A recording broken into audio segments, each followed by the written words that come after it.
weapon. You have 20 seconds to comply. You now have 15 seconds to comply. You now have 5 seconds to comply. 4, 3, 2, 1. I am now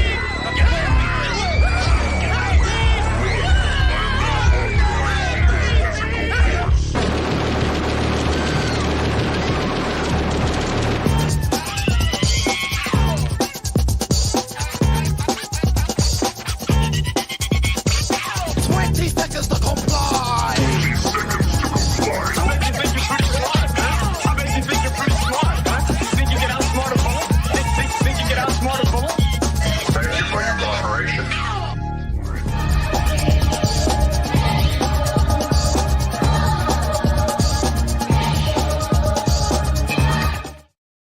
And we are live. Welcome, everybody. Halloween season is definitely upon us. There's been movies releasing every day since October started. It's been awesome. Yeah. How have you gone, guys? Have you been watching some movies? I've actually managed to watch quite a few movies this week. I'm super happy. I've only watched a couple. I went to the cinema to see Speak No Evil. Oh, so You guys did you go to the cinema as well to see it, lads? Did you? Yeah. Did you? We went to Dave Boosty Cinema. Dave Boosty Cinema. What did you think, Elwood? I liked it. Not as good as the original. Like, no, it didn't have the same dread as the original did. I was watching the original. I was like, oh. And then it had a bit, and McAvoy was brilliant. But they changed the ending to make it all nice, and the goodies win. Not that the baddies win in the original. I'm just saying. No spoilers. Do you know what I mean? I haven't seen the original, but I definitely plan on. But I really enjoyed Speak No Evil. I thought it was great, man.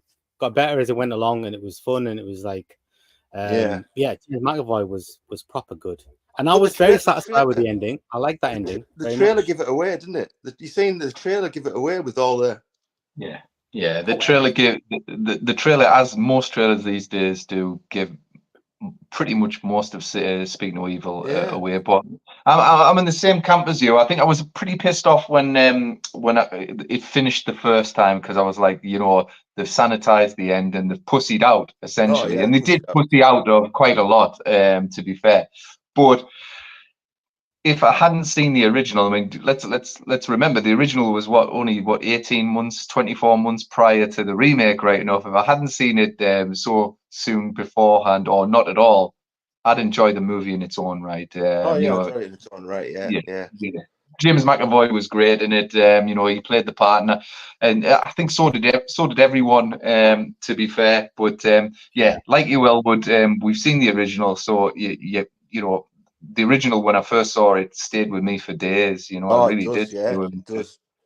Definitely. In the original, is like the wifey, like the real hero, because in this one, it was the wifey that was the hero. The husband was a bit of a pussy, wasn't he? He was a bit of a dick. Yeah, he's very much a pussy in the original as well. I mean, but that's what the original, for me, probably illustrates a little bit more. I think the American remake, or whatever country remade it, but I think the remake makes you think that the title "Speak No Evil" is about, because the thing, apologies if anybody's seen it, the tongue thing, hasn't seen it, but the original is about this family's inability to actually have the awkward conversations, to actually enforce the boundaries and say no. And that's why it's called Speak No Evil.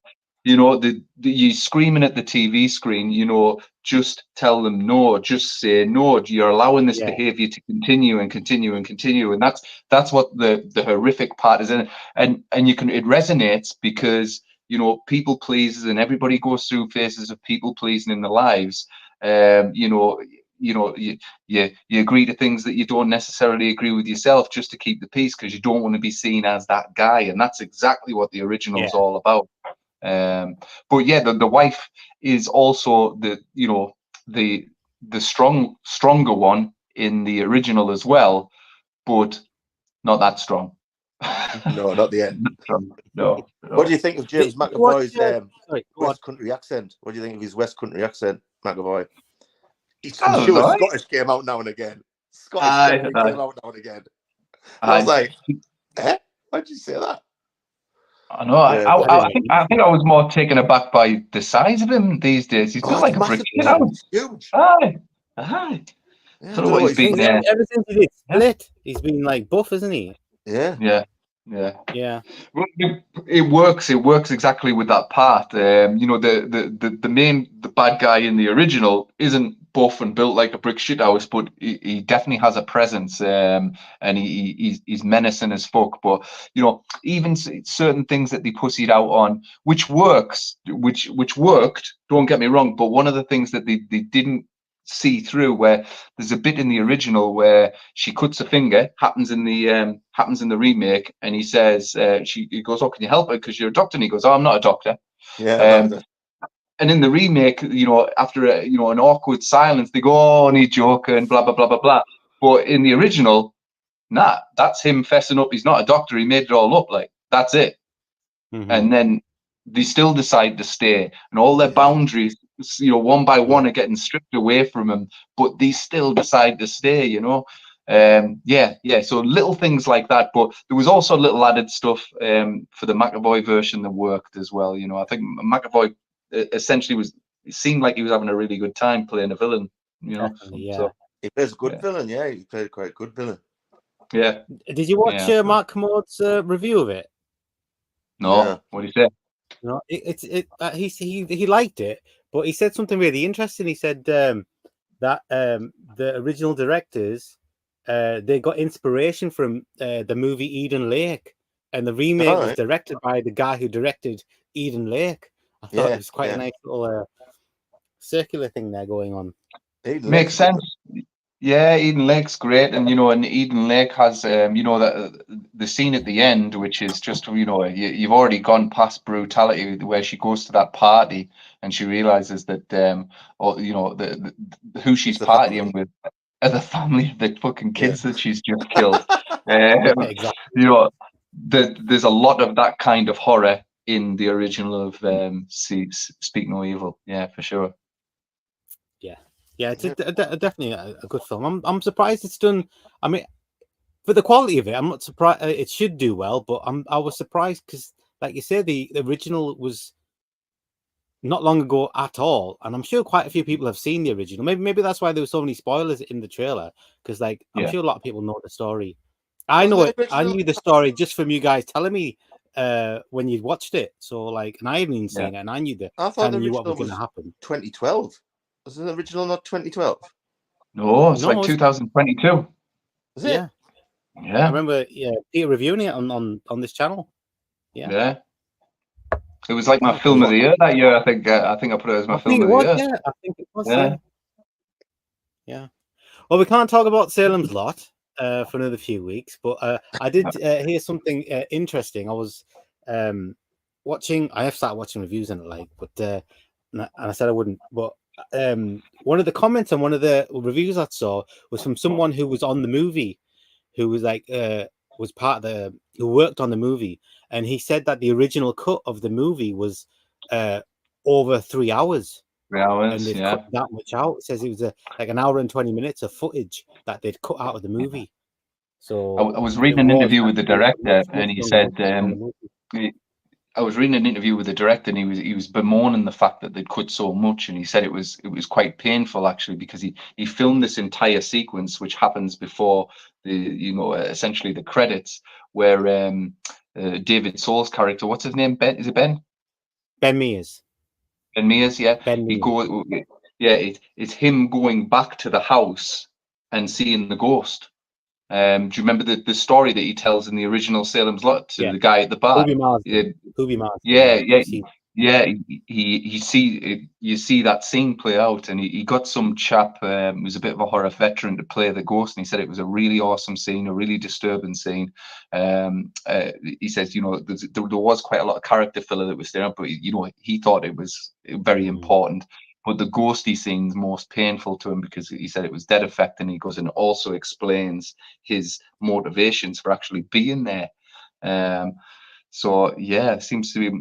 You never know. We might see the 3 hour cut of it at some point. You would hope so. It exists. What did they get it down like? Is it about an hour and 48, Hour something like that? Yeah, an hour and 50. Yeah, pretty much an hour and 50. But I was thinking, I've got a feeling maybe Stephen King had watched that original version, like the full version, because I remember when he was on the Twitter saying he'd seen it and saying it was like the old-fashioned kind of slow burnish sort of horror films that take the time. And all the reviews I've been seeing is saying that it's moves along at a proper, like at a clip. And they were like bemoaning the fact that you don't get to know any of the characters because the story moves on so fast.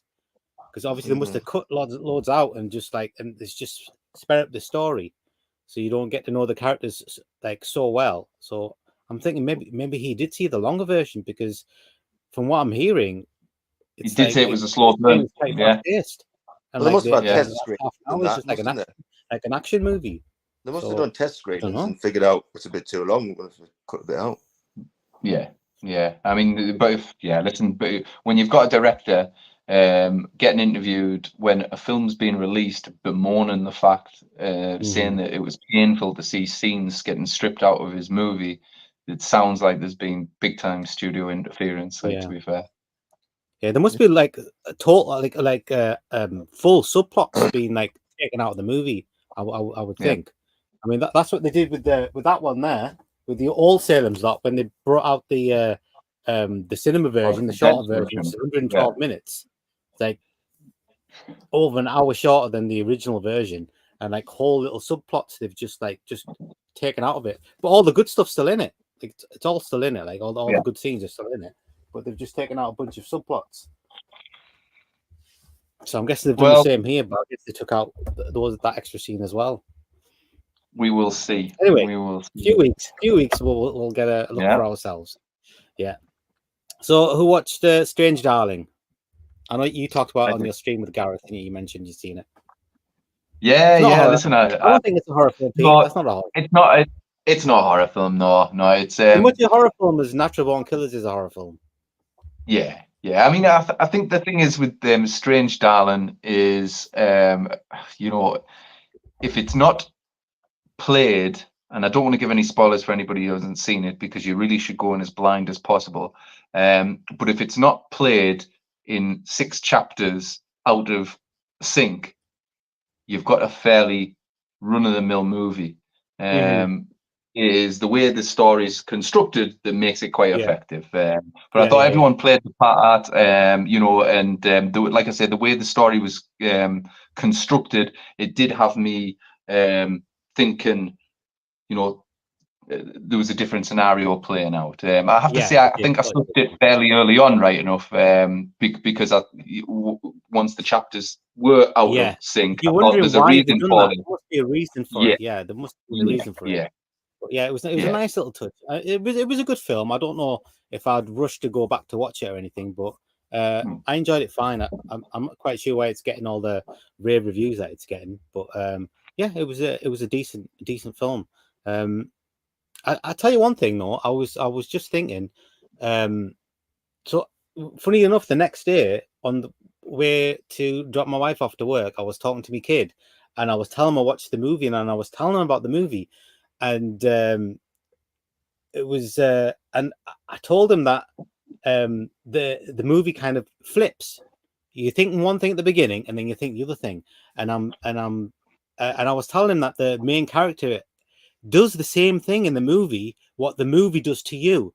The main character is doing it to everyone else, because everyone else thinks that the main character is one thing, and then they realize she's something else. She's pretending to be one thing, and the film is doing that to you at the beginning. The film saying this is this sort of film, and then it flips it on you. And that kind of added a layer of interest onto the movie. But the only reason I bring it up is that I was thinking it might be a good idea, if we get a chance to do streams like together in the same place, that we should maybe you get like a book club, and you all read a book and then you come back and talk about it, or a few chapters and you come back and talk about it. We should do one where we watch a movie together, or watch it together, and then after the movie we can talk about the movie, because lots of things kind of come up. Like I never even thought of that until I was telling my kid about it, and I was thinking, oh yeah, the movie did that, didn't it? That's interesting. and I kind of like the movie a bit more when I realized that fact. But like, if I'd waited 4 or 5 days, then talked about it with you guys, that bit might have escaped me. That little nuance there. So I think that'd be nice. Sounds good. Have like, instead of a book club, have like a video club where we pick a movie and then watch the movie, and then straight away afterwards we'll like just talk about it, and then we'll What do you guys think? I'll be up for that. Yeah. There's a thing we could do. Yeah. And what else did we watch? I seen Cuckoo. I watched that Cuckoo. Cuckoo. What did you think about? What did you think of it? Yeah, I liked it. Well, I like Thingy Donor. What's his chops? Oh, yeah, Cuckoo. I remember Cuckoo. Yeah, we talked about it last week, didn't we? Yeah, I watched that. Forgettable because I totally forgot I'd even seen the movie. Yeah, you did. Sorry, did you like it, Elwood? Yeah, I thought it was all right. Yeah, it was great. Yeah, it was all right. I like him. Good. What's his name? Dan Stevens, is it? Yeah, I like him. So I think I like everything he's been in. So yeah, it was good. Yeah, I need to see the second half of it. I still haven't watched the second half of it. I keep meaning to put it back on, but I'm kind of distracted with other things. Yeah. I watched I finally watched my Hitcher 4K. Guys, it's beautiful. Like, it's a stunning transfer. Like, it's never looked so good. Like, it's amazing, and it still packs a punch, that movie. Do you know what? In rewatching it, I kind of get the 15 certificate. I kind of get it. Yeah, it's not as bad as my mind made it out to be. It's it's a comfortable 15, right enough, especially by today's standards. But yeah, listen, that restoration that they've done of it it's phenomenal. Like, do you know, it was a very grainy film. Oh yeah. I mean, it feels like you're in the desert with him. It's that crystal clear. Like, how do they go about doing that? Like, how do they go about doing that process? Like, they got for the Hitcher. They thought the original negative, the original print was gone. So and that was the problem. That's why we never got a HD copy of the Hitcher. That's why one doesn't exist. And then they found it, and then they essentially scan it and clean every single frame up, frame by frame. So I think the process to I think they announced it. Second Sight Films, I think, or whoever did the scan, they announced it like a year ago. So it's finally out. Michael Myers says Ben Mee is the guy who can't close the stupid doors on his Jeep to save his life. I don't know if the new version he drives a Jeep, but he does that in Salem's Lot. He rushes out the Jeep, closes the door, and the door never shuts. Yeah, I noticed that too. I think I prefer the shorter version. The longer one has too many pointless characters and fodder. I thought the same thing too until I read the book, and then I went back to the watching the full miniseries, and I always like it when you can reference scenes from the book, because you can fill in even more of like of the relationships and all that kind of stuff when you know like the extra details. So I prefer the longer version now, but I used to be my go-to version, the shorter version, because that used to be one you used to show on TV all the time as well. There's another one there. He says, I'm guessing the hands throwing the birds up through the hole in the garage floor are even more visible in the 4K Hitcher. What scene is that? What? Did you know the hands, Peter? No, I never knew about this, but that's interesting. I'll look for it next time. That's interesting that you say that, Michael, because and I'll look for it next time. But I point this out to everyone who watches the Hitcher, and I had a friend come round, and we were both watching the scan. The bit where C. Thomas Howell gets arrested at the petrol station, at the gas station, the coppers, they throw him down on the car, and then they search in his pockets, and they pull out the switchblade, which has got blood in it, which the Hitcher has planted in his pocket, and he goes, "Oh my God, you put that there, you put that there," and then they pick him up again and slam him on the car. And as they slam him on the car, his back leg comes up and twats one of the coppers in the back of the head. Wasn't supposed to happen, but it's all on film. And you see this copper go like that, try to keep his shit together while he gets kicked in the fucking head, man. Watch out for it next time. It's fucking brilliant. But I'll watch out for that. I remember you come round my house and say, "Come see this." We went round and we watched like 6 times in the trot. Oh my god, he put that there. He put that there. Over and over again. It's brilliant, man. Cool. It's brilliant. Cool. Yeah, I think the only other movie I watched was I watched it today was VHS Beyond. Oh yeah, I Guys, want to what's say that yet? that. I want to say that. It looks good. It's solid. It's actually a solid movie. Is it good? Is Compared it? to the last few I've hated. A lot Like, of people have the been Yeah. second saying one, it's the good. first one's good. The second one's I like is the best one, but this one is like a return to form. It's very very Yeah. decent.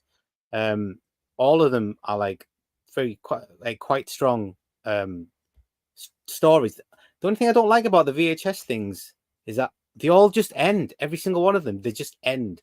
There's like no closure on anything. They just kind of stop, and then you move on to the next one. Yeah. But there's only one I really didn't like, and it was about a lady who runs like a place for dogs. Like if you want to rehabilitate your dog and make it or you're going away somewhere and you want somewhere to keep the dog, give that lady will take care of the dog for you. And there's and the whole thing reminded me of Tusk. You've seen Tusk? Oh yeah, one of my favorite films. And then when it finished, I looked at the director, and the director was Justin Long directed the segment. No way. I was like, No way. Right. Okay. He made Tusk and said, "I'll do my own version of Tusk." So it's just like Tusk. And I don't even know why it's in there, because it's like a sci-fi thing, and this is not sci-fi. I don't even know why they stuck that one in there. But apart from that one, all the rest are like the quality is consistent through the whole thing. And most of VHS is like, apart from like I think the last one, they were all shit. But like the consistency of quality on the VHS is not very good, apart from the second one. But this one was. What was the last one? The last one was the one where they were in a cave. There was a cave story where they met the devil, and there was one where they were on the beach or something, on the lake, and they were getting shot or something. On the lake, yeah, something like that. And I think they were all dead or something like that. Yeah, they're all dead or something. Yeah. I think I fell asleep. Yeah, so that's definitely worth watching. Michael Myers says, "Oh yeah, he kicks the guy in the head really hard. I think it's the same guy who played the naked killer in 10 to Midnight." That's the Charles Bronson film, isn't it? Yeah. In an early version of The Hitcher, he apparently didn't find a finger in his chips. It was an eyeball in a burger. What? Really? Well, there wasn't a film though. Let me tell you something. The chap that I was watching it with, I used to work with, and one of the main reasons we know each other is our mutual love for the movie The Hitcher. Right? And he said that when he was at uni studying film, he wrote his entire thesis on the Hitcher. So when I got the 4K version, I was like, "Come round, we should watch this." Blah blah blah. Yeah. So I've read his thesis, like, and it's detailed, like, but his take on The Hitcher is that there's no backstory or anything to the Hitcher or anything like that, but his take on it, like, he is, a force of nature. Essentially, he is something to do with the balance between good and evil with humans on Earth.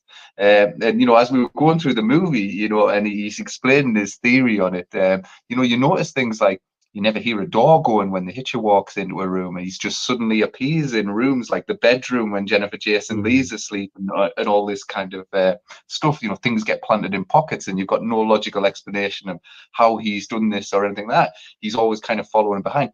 And then he also believes in his theory that C. Thomas Howell at the end of the movie becomes the Hitcher, and there's almost a little bit of love for Rutger Hauer at the end when he's finally killed him. He kind of almost affectionately strokes his hair with the shotgun at the end, and there's kind of a switch off point.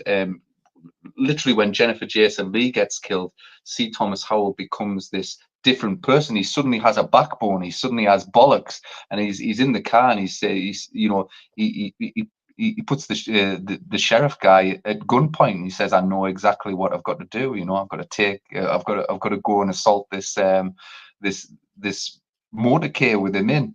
And he's saying, because he realizes destiny. Rutger Hauer needs him, and he's wanting him to stop him, because he effectively wants him to essentially take over, like he's some kind of archangel and stuff like that. And I was like, holy shit. Well, Pierre, everyone would want to stroke Rutger Hauer's hair, though, wouldn't they?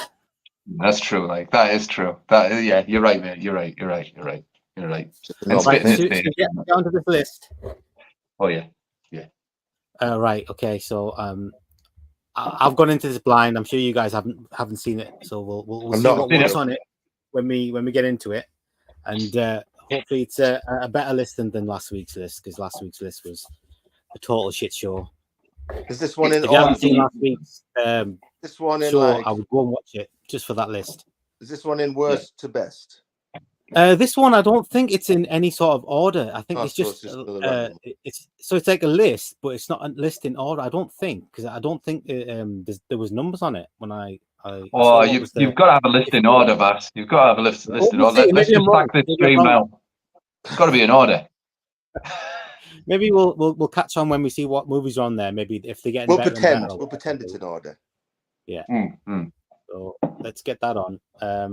Actually, Number let me just, 60, Jaws. Yeah. oh, Michael Myers, I'm sure Rutger once said in an interview that it's kind of a bizarre love story. Interesting. Oh. His hair, it was immense. There's a bit in split second where he brushes his hair and it doesn't even move. Right, let's get this thing on. Present. Share screen.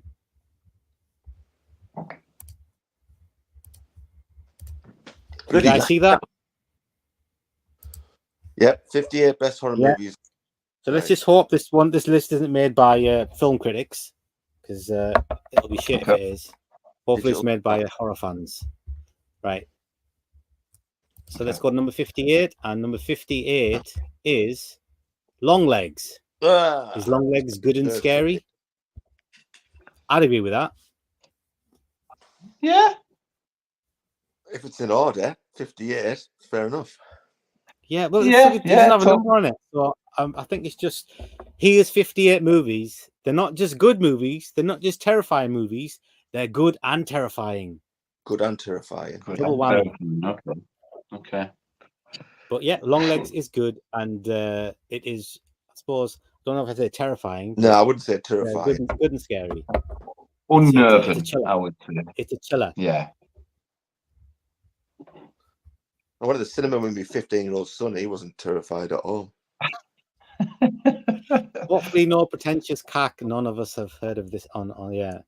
Yeah, let's hope there's no movies that are over 100 years old, because I think there was like half a dozen on last week's list that were literally over 100 years old. Okay. 100-year-old movie. We're in 2024, so we started off well. Okay. So let's go. I will try and keep up on the numbers, so I guess we're on number 57. Maybe it's going time-wise, maybe. What do you think? Yeah, we've done 2024. Yeah, so number 57 is Late Night with the Devil, so maybe it's going date-wise. Maybe. It came out before, innit? Yeah. So, yeah, good. I don't know about terrifying, but yeah, it's definitely a good film that at least me and Pete enjoy. Yeah. Bit of a letdown. I mean, I've watched it twice now. It was better the second time. I enjoyed it more the second time. I've watched it twice as well. It's fun. It's fun. It gives me Ghost Watch vibes, and I fucking love Ghost Watch. I'm all for this movie. I mean, look, that's two of the best movies of this year that they've come up with so far. I think it could have been better. And number 56, I might have to help me with we've got Talk to Me from 2023. That was one of the best of last year. Yeah, I like that movie very much as well. Yeah, better than the other two. Yeah, maybe. Yeah, but I think it's more enjoyable. Like, are they making a sequel to that? They are, aren't they? Sure, I heard about it. I would think so. Even if I didn't know, I would say chances are they're going to make a sequel to it. Yeah, but yeah, this was a good one. A bit silly, but yeah, it was good. Let's go on the next one. So we're on 58, 55. And 55, I'm sure these are going date-wise. Is Barbarian. Yeah, I love that. I think they've just gone through the years and picked out the good movies, because that's another one that I really enjoyed. One of the few good movies that came out in 2022. Yep. Yeah, Barbarian is a good one. It's one of those ones that I need to watch again as well. Yeah, I need to watch it again. Yeah, enjoyed it. Justin Long again, was in this movie and having a great time, and thoroughly despised him in this movie. Like, yeah, he was a proper dick, wasn't he? I'm glad he had his upcomings the way he did. Yeah, absolutely. Okay, this one I Oh, haven't seen. controversial, I that. haven't seen this one, so I don't know. Is it good and terrifying? Because I know. No. I thought you'd watched Oh, X. it's Didn't we have- X was the first of the trilogy, wasn't it? So we have seen that. I've seen Yeah. that one. Yeah. Yeah. No, it's neither good nor terrifying. I don't think like it's any of good them. or terrifying. So I disagree with that one. I don't like. Does anybody Pearl. agree with that one? No, don't like any of them. All three of them are crap. Listen, I thought it was quite well made, but you listen, it had some like homages in there, I think in that very photograph there, she's wearing, I think, the same top as the girl from Texas Chainsaw Massacre when she originally, that slow creeping shot up to the house on the original with Texas the boat. Chainsaw Massacre. Yeah, I think she's wearing that. I think that it she's looks got that familiar. same top on. Yeah. But listen, there's some nice homage moments in there. It was well made. Yeah. It didn't scare me, and I was struggling for anybody to root for, big time. And Mia Goth's old person makeup was fucking jarring. I mean, I didn't know that was Mia Goth at the time when I originally watched it, but I knew somebody was in makeup, and I was just scratching my fucking head. Why not just cast an old person? You know what I mean? But yeah, hey ho. But then obviously I wasn't aware that Pearl would be coming out and all that business. Yeah, the Pearl and Maxine. I don't know. I've seen that Maxine thing. No, I watched Maxine. Do you know what? I kind of like Maxine. Kevin Bacon's in it, and he was really good in it. It's a bit more forgiving as a horror exploitation flick. It's like quite enjoyable. Is it better? So is it the best of the three? Is it? Yeah. For me, yeah. A lot of people say Pearl. A lot of people say that Mia Goth deserves an Oscar for Pearl. I think there's a scene at the end where the credits where she's just kind of like smiling inanely at the camera for maybe fucking 10 minutes, man. And people rate that as Oscar-winning acting, and I'm not so sure. I might not have got that far. What movie is Michael Myers talking about there? Looked interesting, but doesn't it turn into the usual possession stuff halfway through? Is that Late Night with the Devil? Late Night with the Devil, yeah. Oh, right, Late Night with the Devil. Yeah, good point. Or could it? Yeah, it could be either of those movies. Hell, it could be Longlegs. It could be, actually. It could be. But listen, there's nothing wrong with the Usual Possession movies. We like the Usual Possession movies as long as there's a scary demon going, yeah, but there's six cocks in hell. Sign me up, man. Yeah, you gotta have that. Michael Myers says, same as in the Suspiria remake, why didn't they just cast an old guy instead of putting Tilda Swinton in old age makeup? Yeah. Did they always plan it as a trilogy? These X and all them ones. Doesn't always seem planned like as a trilogy. I think Pearl was made pretty much straight after, so I don't know if they shot them back to back or not, but they didn't announce Pearl until right afterwards, right enough. So no, it was shrouded in secrecy. Whether they shot them back to back, I don't know, mate. But there wasn't much time between them. Yeah, it's a bit of a Michael Myers strange. says that the possession one was Late Night with the Devil. Yeah, that's what I figured as well. Right, let's go on to the next one. So this is the first one we've disagreed with. I've forgotten the number. We'll just go on to the next one. I don't know what number it is. Malignant 2021. Again, I disagree. Neither good nor scary. It was okay. Okay, but it's not scary, man. Not terrifying. What happened in that again?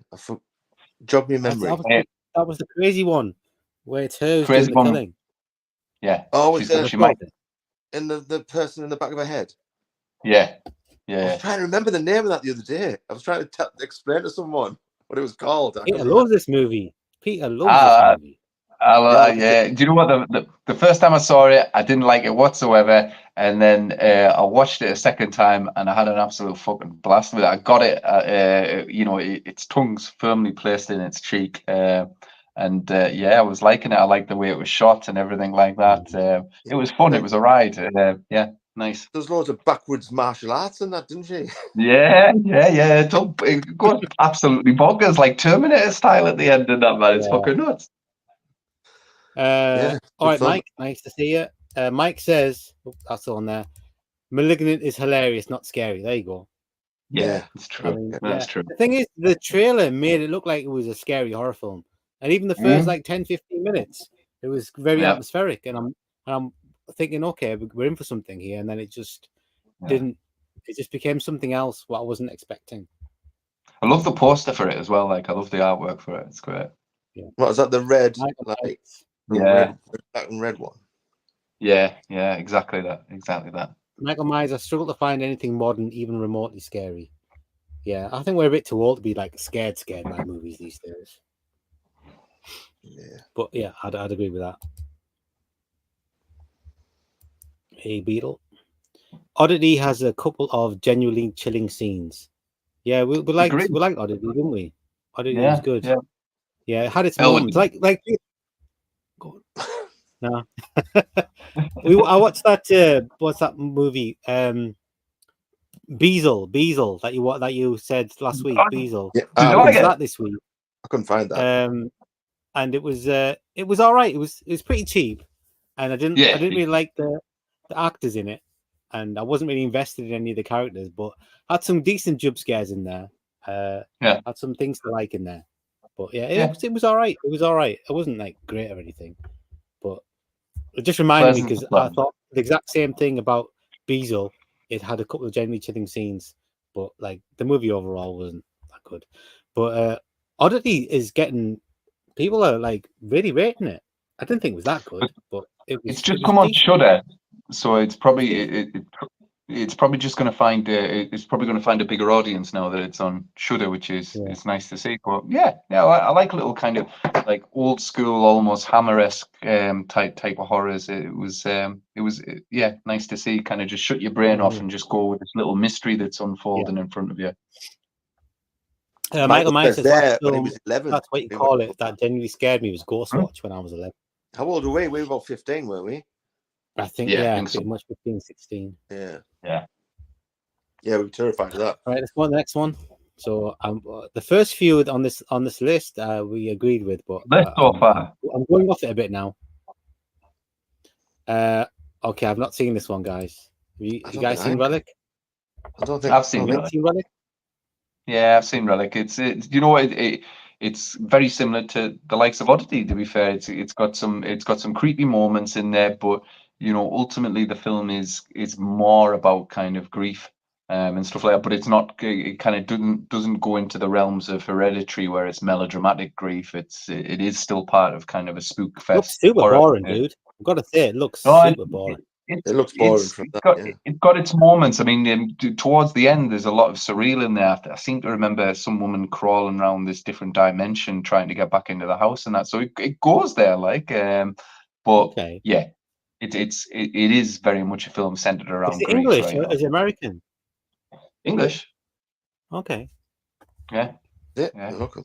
What's the crack with that painting on the wall? It's a bit.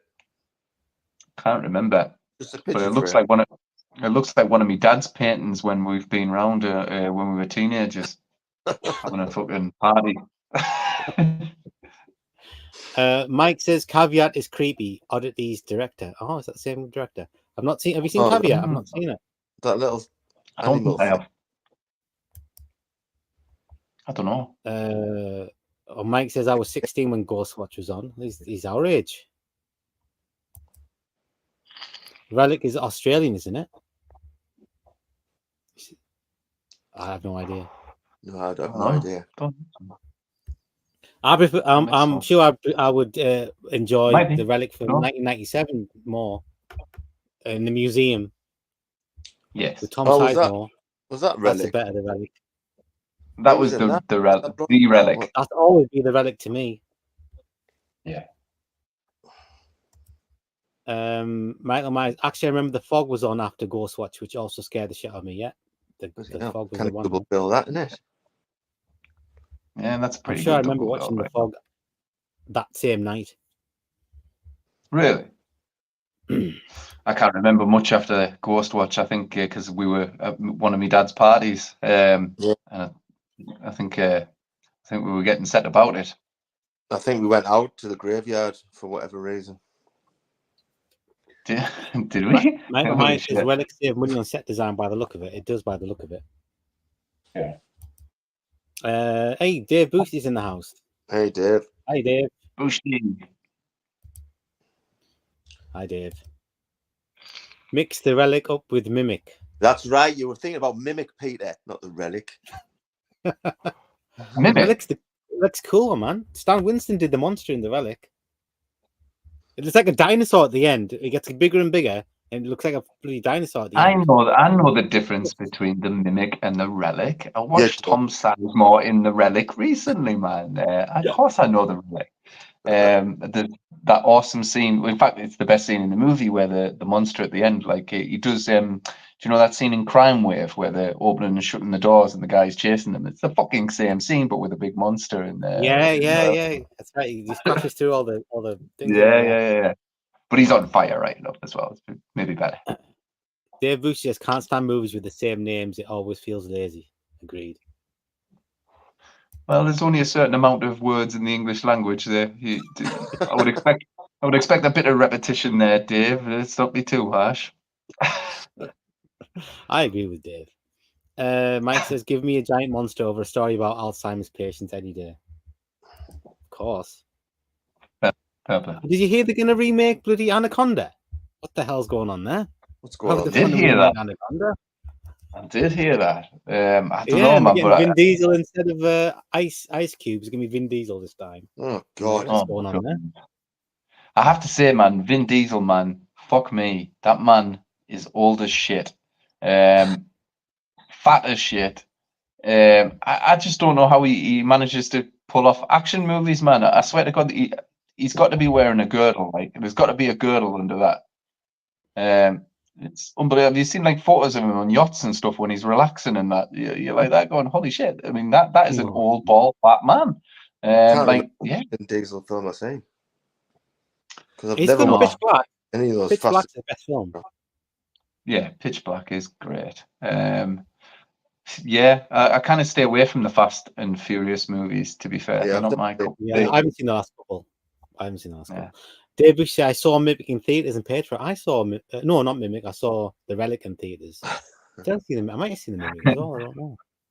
We have a Relic and Mimic double bill, don't we? Yeah. Mike says, I'm trying to remember the last modern horror film that didn't feature an ugly lesbian as the final girl. I'm being serious. Ugly lesbians. Trying to think, ugly lesbians, the final girl. See. No. Because bodies, check. Dave Bush, I got to see Anaconda in theaters too on paper. There you go. At least Vin doesn't look like he's...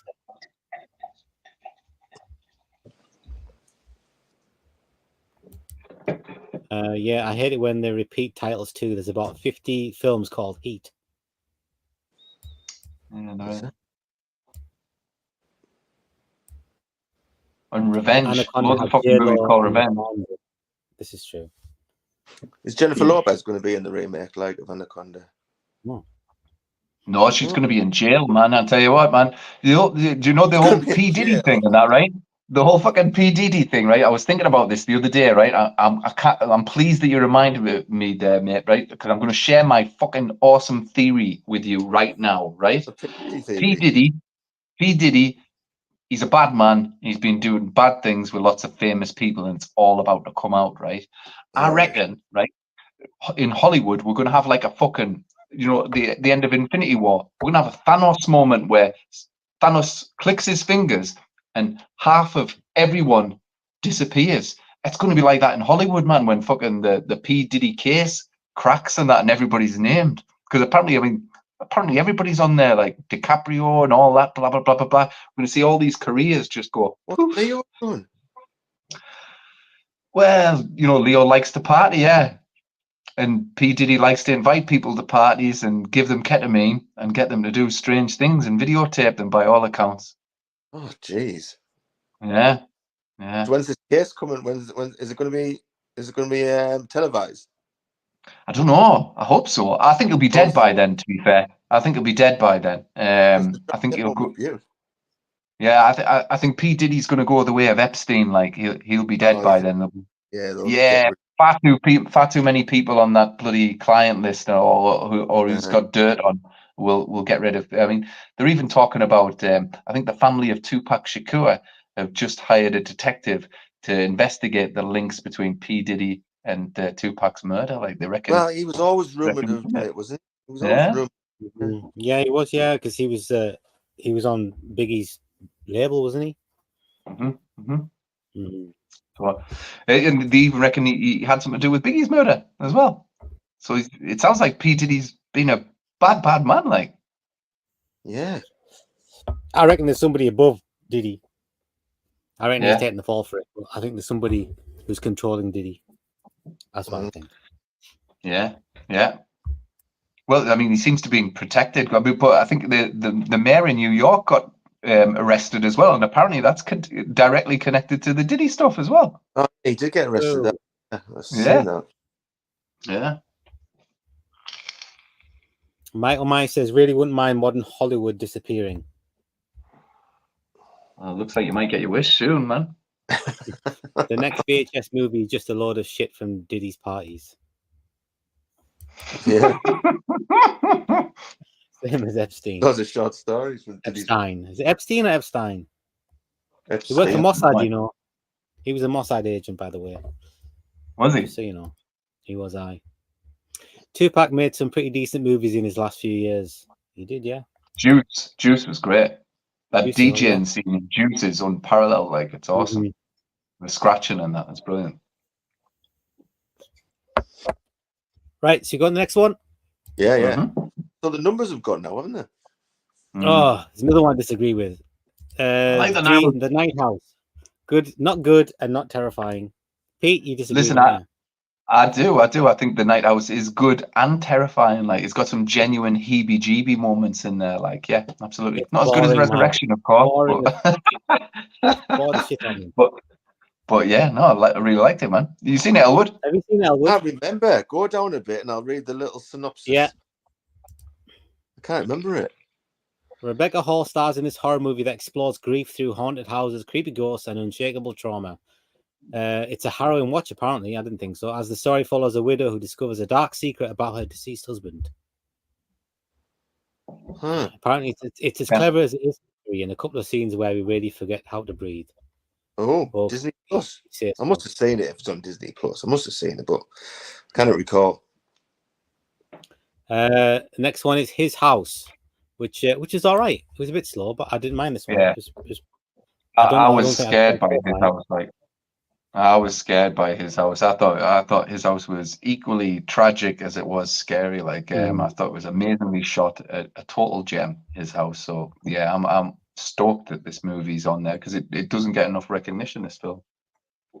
I think Epstein rhymes with Frankenstein. Rhymes with Frankenstein. Night House is met. I agree, Mike. I agree with you. Oh my God, His House is just a bit depressing. I don't think I've seen it. Yeah, they're not. I mean, all these movies, I think modern movies, man, they just don't have any rewatchability. Even if you like enjoy them and thought, oh, that's good, and you have like good moments or good jump scares, and they're just not very rewatchable. You just, if I see them come up, I'm like, I remember enjoying that movie, but I still don't want to go back and watch it again. That's the problem with new movies. They just don't have rewatchability. And then kind of the ODN tragedy a bit, because His House is tragedy upon tragedy upon tragedy, right? You know. Night House, His House. These are some lazy ass titles. Good point. Good point. No, what's happened there is somebody said Night House in the office of Digital Spy, and they went, "What's that other movie? Yeah. His House. Yeah, stick that on as well, man. Yeah. Oh, this is a great shout. Host is a wicked film. Yep. Yeah, it's a good film. Very good film. This one did everything I wanted it to do. Yeah, I loved it. Yeah. Do you know what? We'd all been trapped in, furloughed, and during the pandemic, and I thought this was the fucking cat's pajamas. It was bad, wasn't it? Bad during the lockdown. Yeah, I thought it was great, and I think it what was only in 70 minutes as well. So I mean, it very well could be, you know, a Mhm. fucking episode of Yeah. a TV show. But yeah, excellent. And it was such a shame Yeah. that he went on to make the, you know, the pile of shit that was his next movie. But yeah, Yeah. this one's great. Yeah. Featuring piles of shit in it as well. Yeah, absolutely, lots of This one shit. hit the spot, man. Shite. This one hits the spot. Absolutely. Mhm. Horse is so damn good. Yeah, agreed, man. What does it One of say in the the best in reason past for it to be years. on the list in the little bit at the bottom? Yeah. Go down a Yeah. bit and see what it says. Yeah. What am I doing? You know the little bit that says reason for it being on the list? Go up. Okay. Let's have a look. Yeah. There. Because Why it's is it incredibly inventive and original, turning a historic moment in time into a terribly clever concept. fair enough, yeah. Oh, there's the Well, next one listen, there. I wouldn't. Saint Maud. You see, I really like Saint Maud, but it's a descent into madness film. Another one I haven't seen. There's something Yeah, that turns me off about these movies. They look. it's a descent into madness Only film, like- but there are a couple of really freaky horror scenes in there.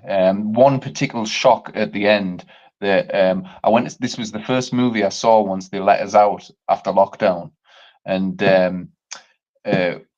what you might call it. And so it's for a start off, it's not 2019. That's for sure, because it was the first movie that I was allowed to see after the first lockdown.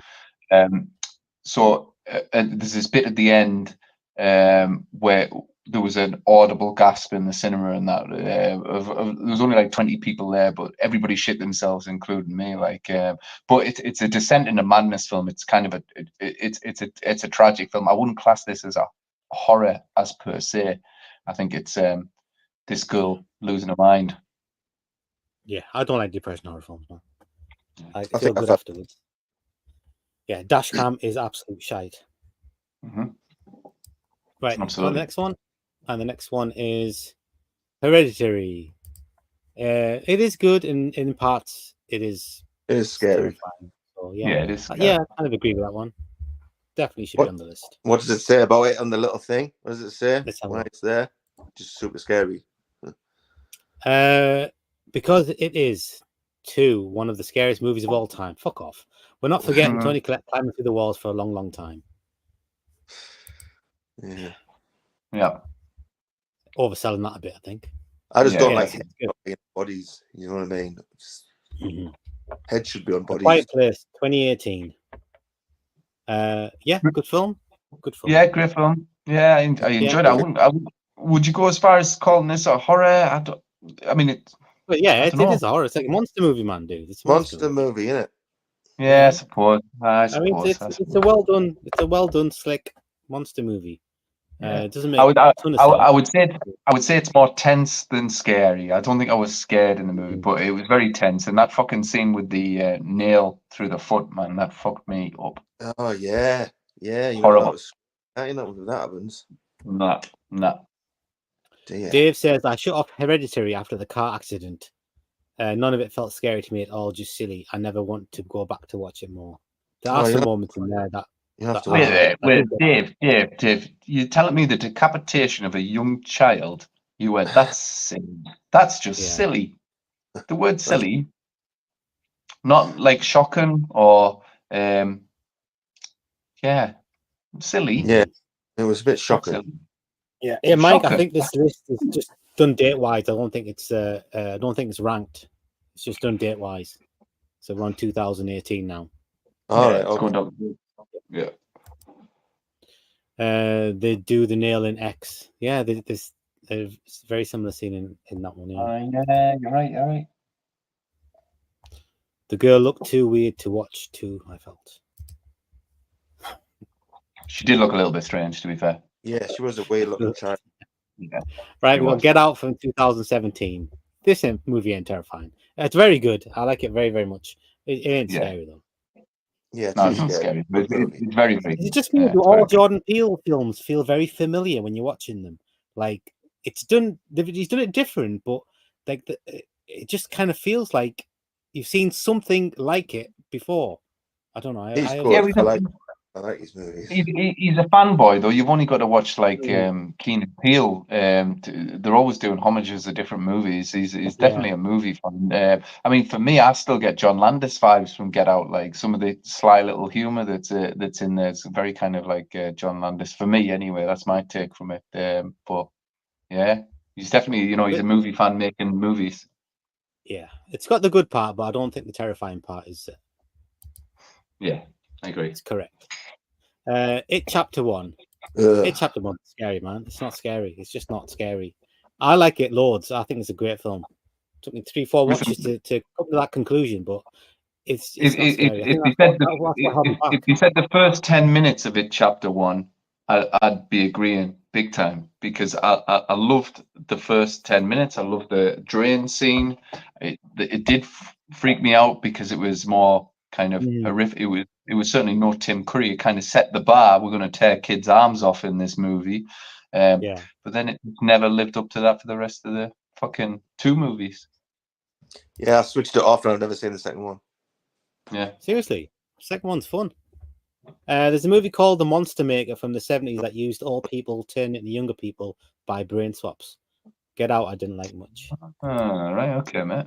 Mike says, I feel this film is very good, but I do feel that because of modern politics, it gets pushed further up best of lists.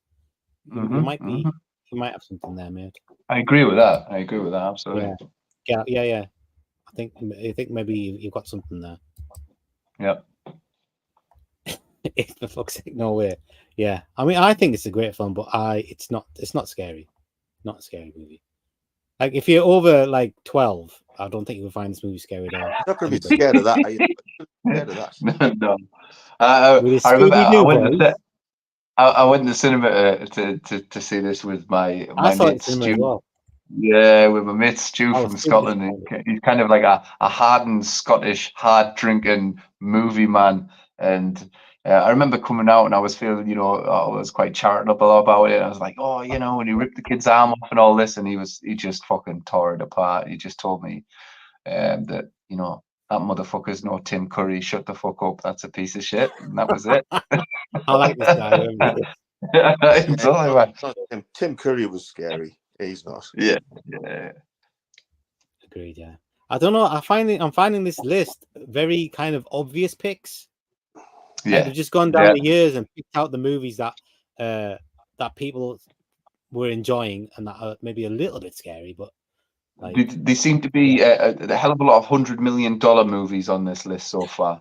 Yeah. There's no hidden gems so far. There's not like a single hidden gem or nothing. They're all like fairly obvious picks. Apart from His House. No, nobody likes that. It says my last bout, Michael Myers. My last bout of diarrhea was considerably more scary than it and more rewarding.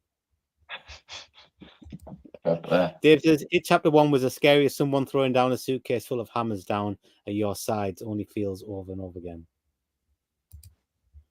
Quite descriptive. Mike says, "Isn't Digital Spy a bit like Watch Mojo?" I have no idea, mate. No idea, man.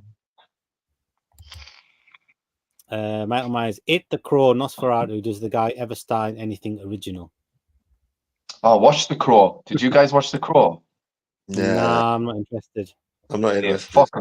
I'll tell you what, it fucking sucked. It big time sucked. Like I have to say, there was about 2 minutes worth of film towards the end where there's a bit of action that I thought was all right, but it sucks like on a different level of suck. Why would the Well, I've got no inkling how they would have got it that wrong. It's like that. Why do people like The Crow? Okay, let's think. Let's do a think tank. Okay, because it was gothic, it was dark, it was moody. Okay, well, let's get rid of all that and let's make this light and crisp and the visuals light and crisp and do everything in stark daylight and all this blah blah blah. And you're just like, oh, what the fuck? Yeah. It was just ill-advised, terrible. Mike says, Watch Mojo is a very mainstream normie site. This seems very similar. Yeah, I mean, these are all very, very obvious picks. I mean, someone asked me to pick the most obvious movies to put in a list like this. These would be the exact movies I'd be picking. Not because I like them, but because that's the ones that are trending. These are the trending movies of each year. The trend, right. That's the feeling I'm getting at the moment. it's Dave going Boosie, I down watched here, Joker 2 yesterday. I found it way unneeded, well acted, well filmed, but boring and not needed. if it's going down the years, Vassy, are we going to get to Jaws? Yeah, maybe. That's what I Joker mean. 2 Marlboro box. Let's get I've on to got the no next one. interest in watching Joker 2. Like, no interest. No, I mean, either. People walking out the cinema, aren't they? Skip 2 years there. We've gone straight to 2015 and The Witch, which A lot I of people don't really raving about like, that. and I don't really found. I didn't find it very terrifying. No. Listen, I I didn't find thought it very I good. thought the trailer was terrifying, but again, I roped my old Scottish hard drinking mate into the cinema to go and watch The Witch, and to be fair, we both came out, and I was like, well, you know, it was quite unsettling. And he was like, that it was fucking pish. So yeah, pish was the verdict of my hard drinking Scottish who made friend. The Witch again? Who made it again? I forgot. Eggers, Yeah, Roger yes. Eggers. Yeah. Yeah. I don't like any of his movies very much, to be honest. I What- didn't like The what else Lighthouse you either. can- The Yeah, The Lighthouse. I didn't think much of. I My didn't bother nephew with the one. fucking loves The Lighthouse. I have to say, he thinks it's a work of art, and you know, quite a lot of people think it's a work of art. I watched like it, that. and yeah. So is I mean, it it was Eggers? fine, but like I could have done without it. Like, to be honest, it did nothing for Yeah. me.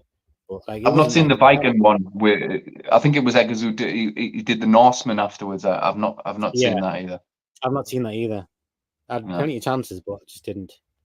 Nah, not for me. Mike says even the 80s ones are going to be the usual obvious picks. Yeah, I think you're going to be right there.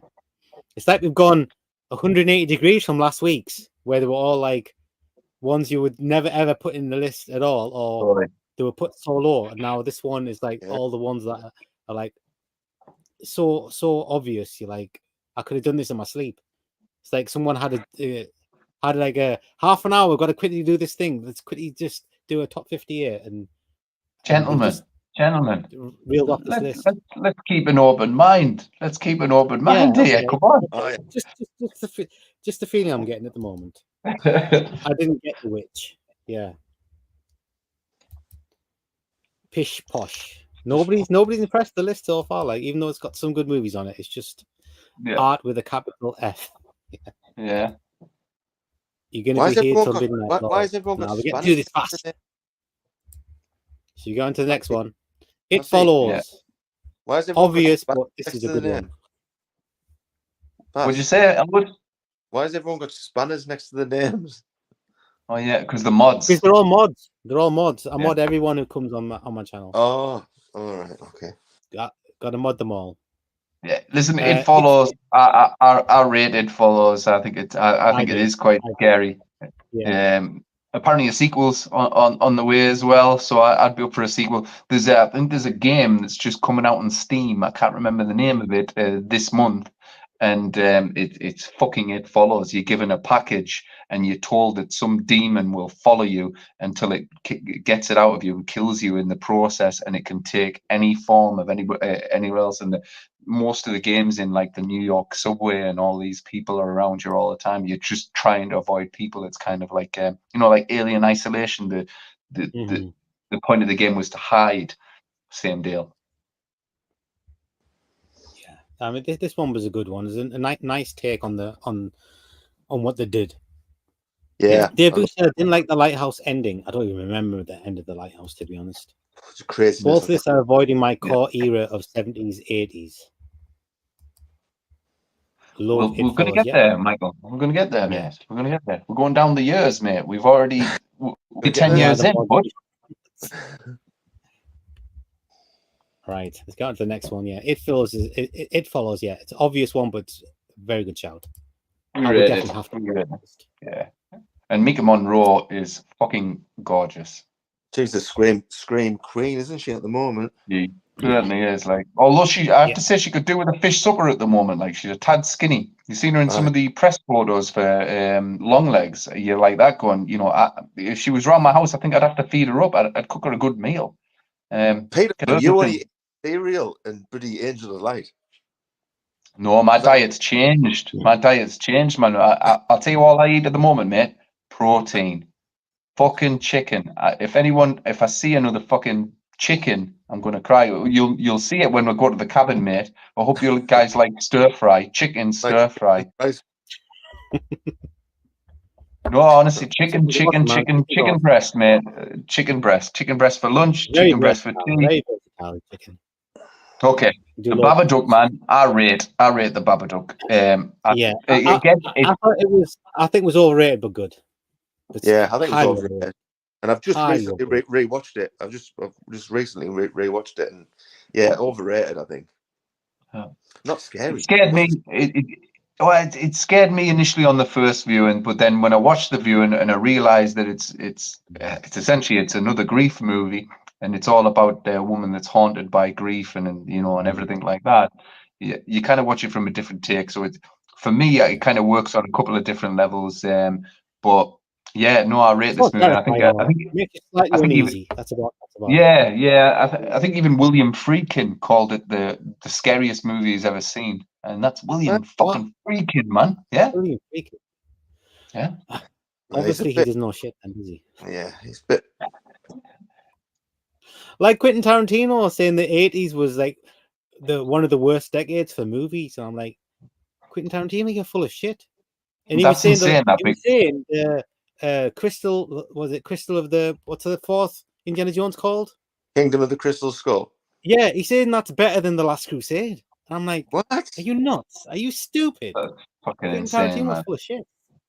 Yeah, I mean, to be fair, doesn't Quentin Tarantino riff on a fuckload of 80s movies? I don't know, but like, He's got just too a many bit- sycophants. People who just like adore him so much, they'll eat up anything he says, and like Yeah, he's a that bit- there is like objectively like incorrect statements too, and people are like, oh, okay, Quentin Tarantino says it, it must be true. I'm like, nah, Yeah, he's a bit tatted. furthest thing away from it. 80s is the worst decade. What are you talking about, mate?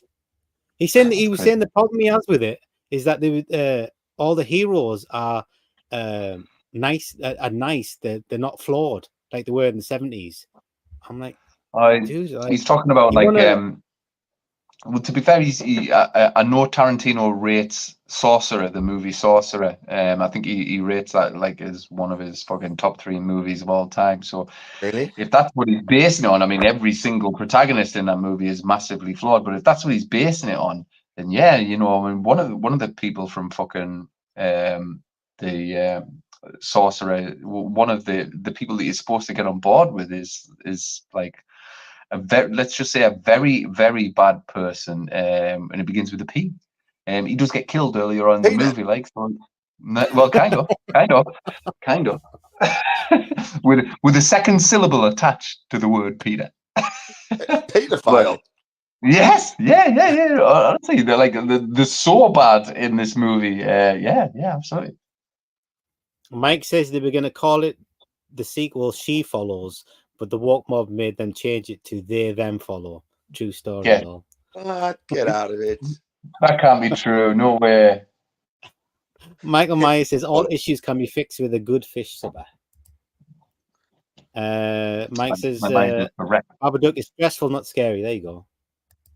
It is stressful. You're right. That's a good word for it. I got a new job in the last 3 weeks at a place called Flip the Bird, a catering type place that sells mainly a few types of chicken, rib fries too.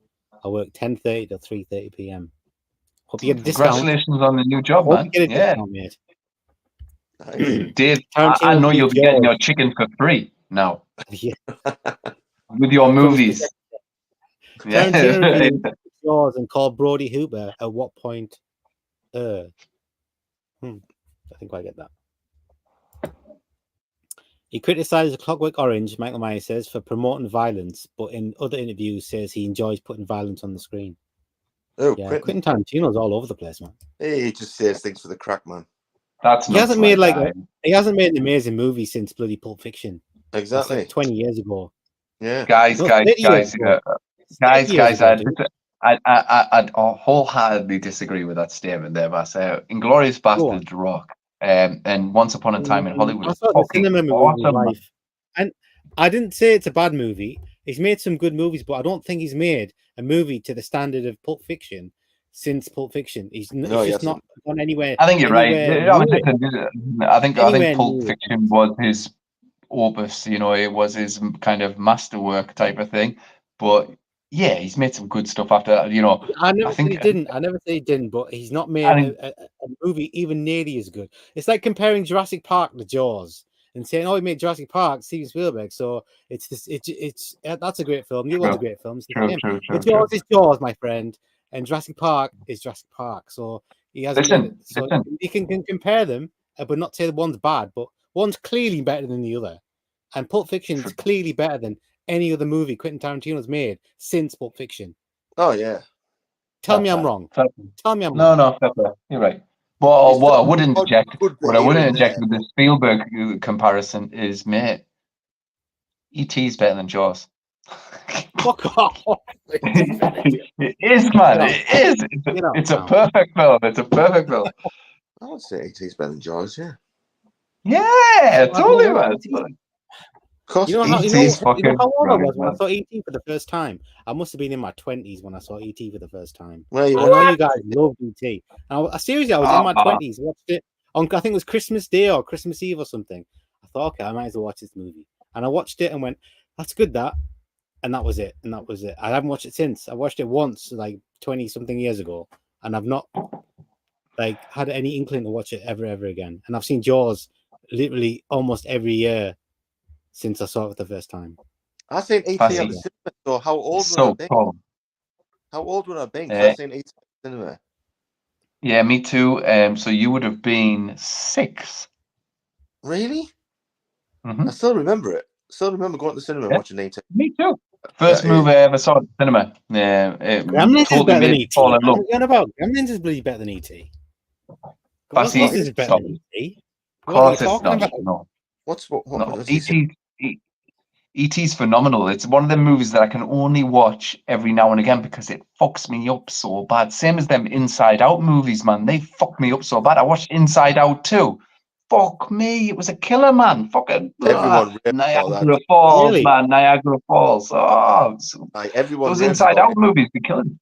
Yeah, everyone. My kid watched it. He didn't get to the end of it. He just went off to something else. I haven't seen either of them.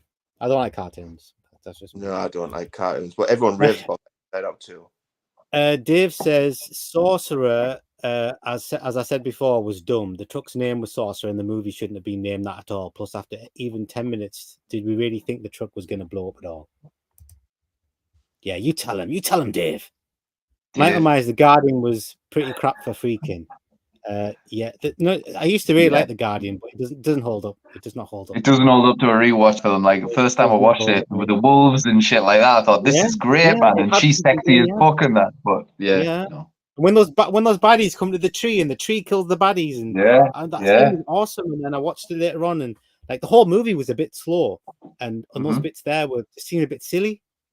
Yeah, but I remember really like I'd seen it a few times, like when we were in our teens, but. No, it just is not that good. Mike says Once Upon a Time is fantastic. It is. Mike's correct. It is fantastic. It is. It's fantastic. Totally rewatchable. It is. Right on my nerves, the Bruce Lee bit, man. How long's I think it's a 3-hour. I don't know. He just changed the story of everything in the movie. I don't understand why. I don't know. I liked it, but that's as far as I'll go. That's great. It's not Pulp Fiction, though. Come on, it is not Pulp Fiction. No Pulp Fiction. Pulp Fiction is amazing. I think with Pulp Fiction, I've maybe overseen Pulp Fiction. I've seen it that much. It's I need to stay away from Pulp Fiction for 10 years and then watch it again. It's been like parodied and like people always like all the references to it like for forever. Pulp Fiction was the last film he made I enjoyed. I remember Jackie Brown boring me to tears in the cinema. Yeah, like again, Jackie Brown. Like I enjoyed the movie, but it just wasn't up there. It just wasn't. Was Jackie Brown the movie he did straight after Pulp Fiction? Was that his? Yeah, a few years later, but that was his follow-up. Yeah. So everyone's thinking, oh, it's gonna be like Pulp Fiction. Oh, Jackie Brown. It's crap. Yeah, Dave Bushy, Hateful Eight was okay-ish to me. I got it on Blu-ray from the local thrift store for $3. Again, Hateful Eight, I enjoyed the movie. It's a good movie, but Hateful Eight was alright. Like, I liked what they did. It's no I Pulp like what they Fiction. did with Hateful Eight with Netflix, because not that you needed an extended version of the Hateful Eight, but you got one, and they split it into 2 parts, and it works, man. It works. So if you have the opportunity to watch the Netflix kind of extended 2-parter, it's really good. Can I just say this? Look, if you compare Quentin Tarantino to John Carpenter, okay, so look, John Carpenter, right? Your favorite movie might be The Thing or Halloween, but look, I tell you what, The Fog, In the Mouth of Madness, Prince of Darkness, They Live, they're all like kind of they're up there. They're all float around in the same sort of level. Yep. But Quentin Tarantino, Pulp Fiction's up here, and the rest are floating around underneath, clearly underneath, like Next just to below the Hobbit. water. But Pulp Fiction pokes his head out the water, and it's. I don't care how much you like those movies. It's just like none of them are anywhere near as good as Pulp Fiction. I don't know if that's because Pulp Fiction is so good, but like those movies are just nowhere near as good. No, I'm no, not going to say anything else about that now, because I'm probably annoying people. I don't want to. We'll have to do a Quentin Tarantino one. I don't know. It sounds like it, man. It sounds like a lot of passion from Tarantino here, man. I like it. Mike says, I've got to go, guys. Catch up with the rest tomorrow. No problem, Mike. Thanks for stopping by, man. We appreciate that. Thanks, Could have sworn you had a stream on today. Could have sworn Mike had a stream on today. He was doing IMDb's list of the worst movies ever made from IMDb. Okay. Maybe I'm wrong. Well, Maybe that's what he's going to do right now. Maybe. Latest, Mike. Latest potatoes. Mac and me is better than E.T. Who says that? Who said that? Mac and me.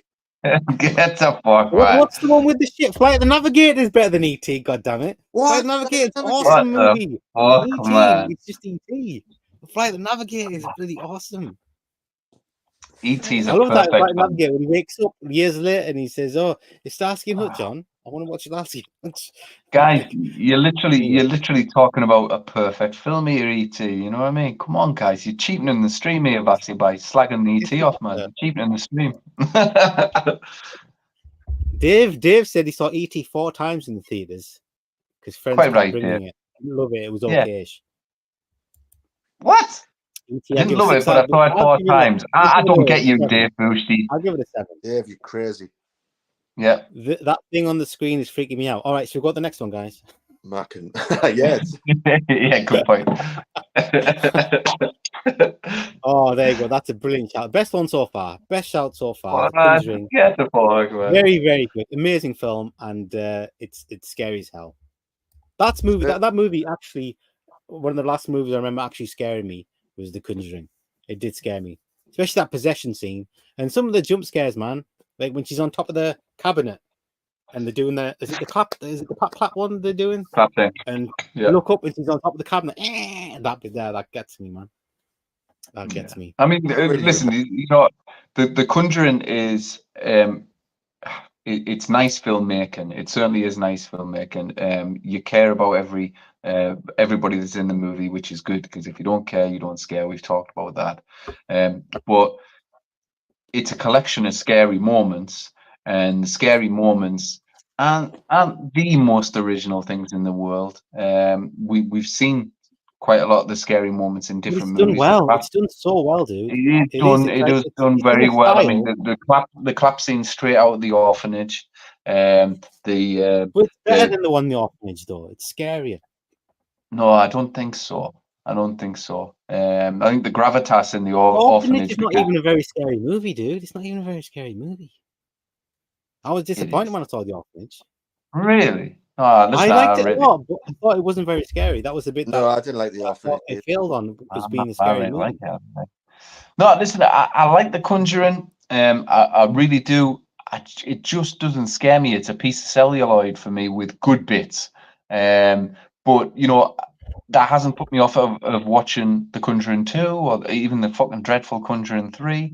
How many? There's 3 at the moment. I think the last one is being made right now. So yeah. And then you've got the doll and all them spin-off. Oh yeah, then you've got all the spin-offs and stuff like that. Yeah. You know, it was nice.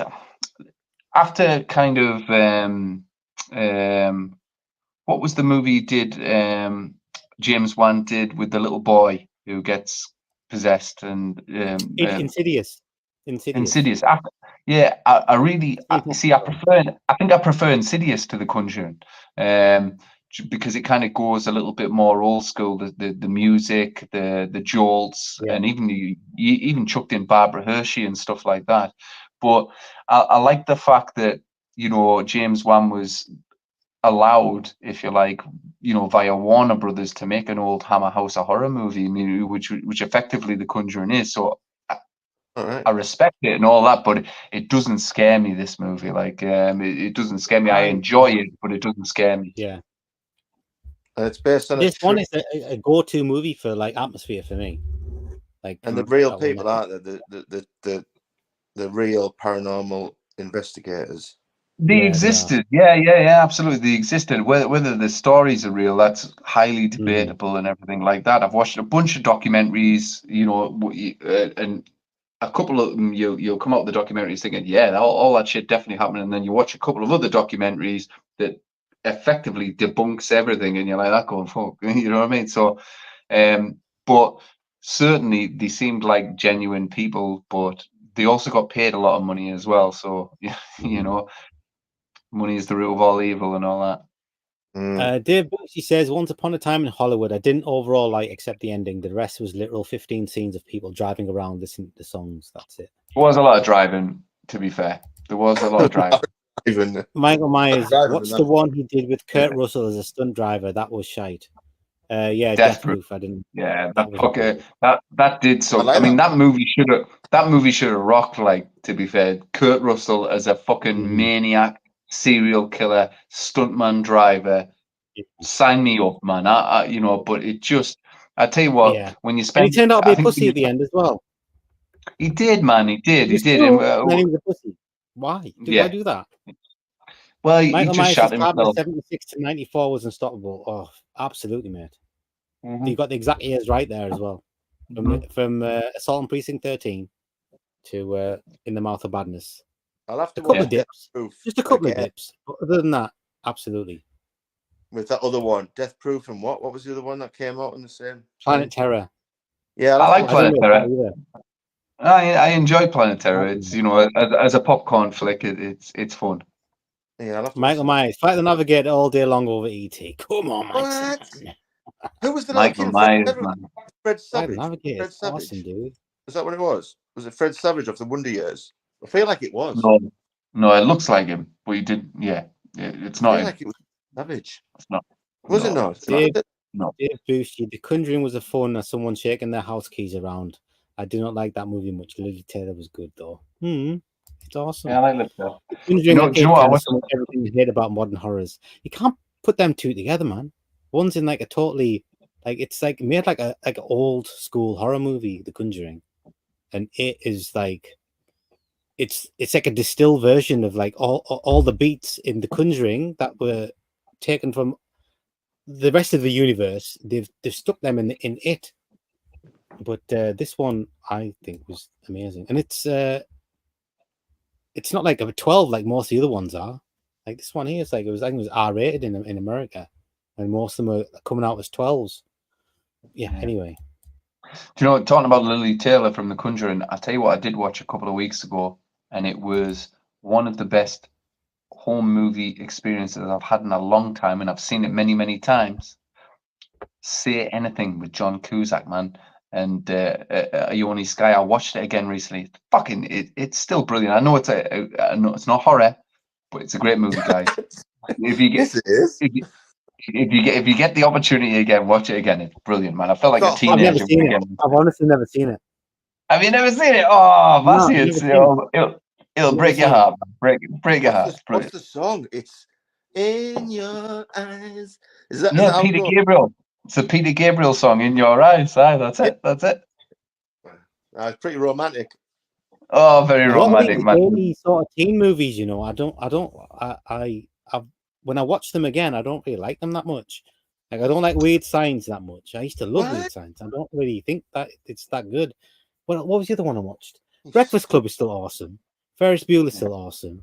I watched Some Kind of Wonderful. I've not seen that in years, and Brilliant. I watched that, and it was I couldn't even get through it. I could not get Wait through there, it. wait It there. was just boring. Next you're gonna say she's having a baby doesn't hold up, Vas. What you're about, man? No, that's a cool movie. That is one of the ones that actually does. That's one It of pulls your strings. That one does. John Hughes' Pulls your worst heartstrings. That movies. one She's does. having a Gotta say it. baby.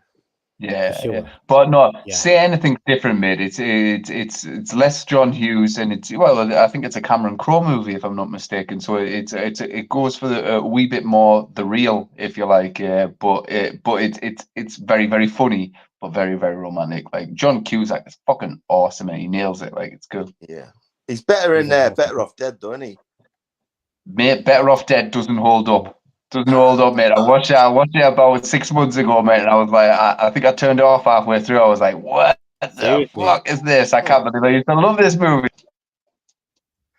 But No. I think it's the same way that Revenge of the Nerds probably won't hold up today, you know? Another one I've never seen. Never Same seen deal. that either. Dave Boucher, Insidious I found unwatchable, not even in an hour. I shut it off. Oh, Insidious is wicked, man. Dave, you're a harsh critic tonight, man. Michael Myers, Conjuring sounds like it should be about a juggler. I get confused about Insidious and The Conjuring. I'm sure I'll get them mixed up. Yeah. Michael Myers, what's the entity for a scary Barbara Hershey movie? That one holds up for sure. I watched that a year or two ago, and that was still a really, really good film. Was that where the ghostly raped? Yeah. It's the good music, man. in that as well. The music in that movie was really, really well done. Yeah. Yeah. Michael Myers, Death Proof was when the foot fetish started to become pretty obvious. Dave Boucher, I got to see The Entity for free in theaters thanks to Projections Friend. I don't. Do you think that The Entity came out in cinema in the UK? No. No, I don't think so. Michael Myers, is Say Anything the one where he holds the ghetto blaster? Yes, it is. Yes, it is. Michael Myers, Breakfast Club was his peak for sure. Yeah, I think that is my favorite of John Hughes films. It's got to be. Yeah, followed by Planes, Trains, and Automobiles. And then Uncle Buck. Uncle Buck's wicked, man. I love Uncle Buck. Uncle Buck, classic. Really like Dutch, driving me crazy, even though it was a massive bomb. You know, I watched that at the cinema. And Curly Sue. I watched Curly Sue at the cinema as well. And I wasn't a big fan of those ones. You must have had one of them monthly passes at the time, man, did you? I think I watched that with who did I watch it with? With the chick? No, with the you guy. Went with a guy to watch Curly Sue. No, it was what the fuck? What's his name? Who's the guy who's really fat now? The one who came to visit you, Peter. The guy isn't really fat now. The one that came to visit me. The small guy. What's his name? No, listen, I don't want to say it just in case he's watching, but I think you're referring to Aki, but he's not Aki, fat anymore. He lost all the weight. No, he lost all the weight again. Yeah, he lost all the weight again.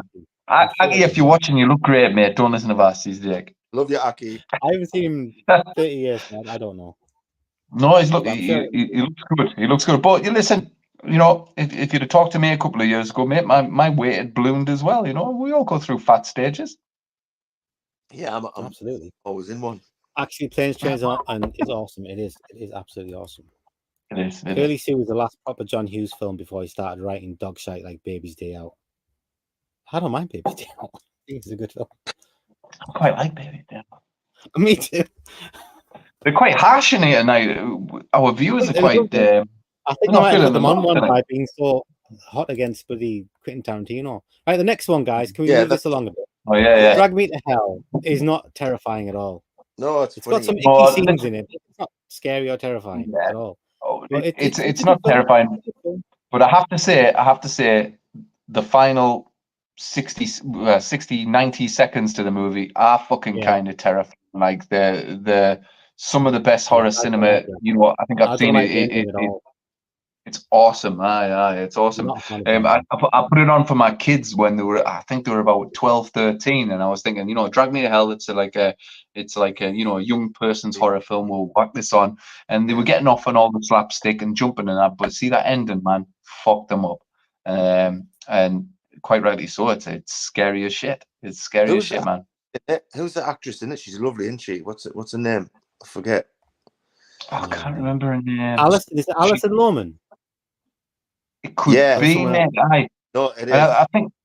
I think shortly afterwards she quit. She quit acting altogether. Shortly after this movie, like I don't think she acts anymore. Yeah, she hasn't made much. No. Yeah. That movie where she was a con artist. Sam Raimi put her through it in that movie, though, didn't she? Yeah, definitely. Right. Okay. Cabin in the Woods. That's definitely not a terrifying movie. Nothing terrifying. Yeah, no, it's not terrifying. It's a good movie, but it's not terrifying. It is a good movie. I loved it. My daughter loved this fucking movie as well, which was cool. But I didn't love it. Yeah, it's a good. I liked it very much. Oh, I think it's a fanboy reference. Yeah, I think it's a fanboy reference thing. And I love, to be honest, I think I love the stuff behind the scenes rather than what's going on in the cabin more than the actual movie. You know, when they're all on the whiteboard betting on what's going to happen next, and the guys guys like that going, you know, he puts $20 or $100 on the merman, and he ends up getting killed by the fucking merman at the end. And that, I'm all over that, man. I love that shit. Yeah, I like that movie a lot. It's good. Watch it. Let's get on with this. Let the Right One In. Oh, there it is. It keeps coming up, Vass. It keeps coming up. Have you watched it yet? No, it's still sat there, man. I should watch it. Yeah, they watched it. Is it a scary film, guys? Yeah, well, yeah, it is. Yeah, it is. All right, scary. Okay. Well, that's for me. I like a scary film. And the ending's brilliant. Yeah, I mean, once you realize what the actual concept of the movie is, because I know you've read the synopsis and you think you've got an idea, but once you're halfway through the movie and you realize what the movie is, it's very, very, very unsettling. And then I mean, she's a proper predator, like you know what I mean. She's a proper predator. So yeah, it's a scary movie. Yeah, absolutely. Yeah, cool. Right. Let's skip that one and go to the next one. Oh, no, go back up. No, go back up, man. Go back up. Finally, Martyrs is getting some recognition. Martyrs should be on here. It is good, and it is, for me, terrifying. Like it is. It's all about the horror of man, what man can do to another man. And it's not nice to watch. Don't get me wrong, but I think this is a masterwork. I didn't enjoy it one little bit, mate. I don't say it's a bad movie or anything, but I did not enjoy watching a minute of this movie. Do you know what? You're not. Is it French? Yes, it is. Yeah, Pascal Lager. Yeah, French. You're not supposed to enjoy it. I don't think. I don't think you're supposed to enjoy it. What is the point, Pete? What is the point? It's a ride. No, exhilarating. And then you get Martyrs, and then it is exhilarating because it is exhilarating because the narrative of this movie shifts about 2 or 3 times in the movie, which is, but in itself, you know, an absolute feat. We don't normally see that in horror movies, so we should embrace that. And every time it shifts, it makes total sense. It's a masterclass. And at the end, it's got this completely open ending, and it's you know, you're watching this movie that's about murder, death, torture, and everything like that, and then it turns out it's about the metaphysical, and it's about, you know, is the life after death and all this shit, and then it says over to you, audience, to try and work it out. I think it's a work. I think it's genius, this film. Again, my hardened drinking Scottish friend, I showed this to him, and the credits rolled at the end of the movie, and I said, "What did you think?" Do you know what he turned around to me and said? Fuck off. Don't you ever show me anything like that again. That's my best Scottish accent I can do. He was raging. He was angry, like he was angry, like but nah, I rate Martyrs. This should be on the list. It should be on all lists. Horror movies. I think I watched Switchblade Romance before I watched Martyrs, and I was expecting more of the same. And it wasn't. Right. It wasn't. That'll be on the list. That'll be on the list. No, right, I switched. Yeah. Right, we've got Wreck, which is very good, very, very, very terrifying. Absolutely. Good. I think it's terrifying. Yeah, absolutely. Second one's better in my opinion, but great movie, awesome. Even Quarantine's a really good movie as well. Just I mean, Wreck for me is a horror action. Sorry, Wreck 2 is a horror action movie for me. I think it's great. It's got the stairs, I love it. It does. But Rec 2007 has the attic scene, and that ranks it purely into terrifying. I was at it was the UK premiere. It was in Glasgow, and both directors were there, and I got them both to sign, which was stupid. I got them both to sign my DVD of a movie called the Nameless, which I didn't realize at the time. Only one of the directors actually fucking did, but they both signed anyway, which was nice of them. I think they were being polite.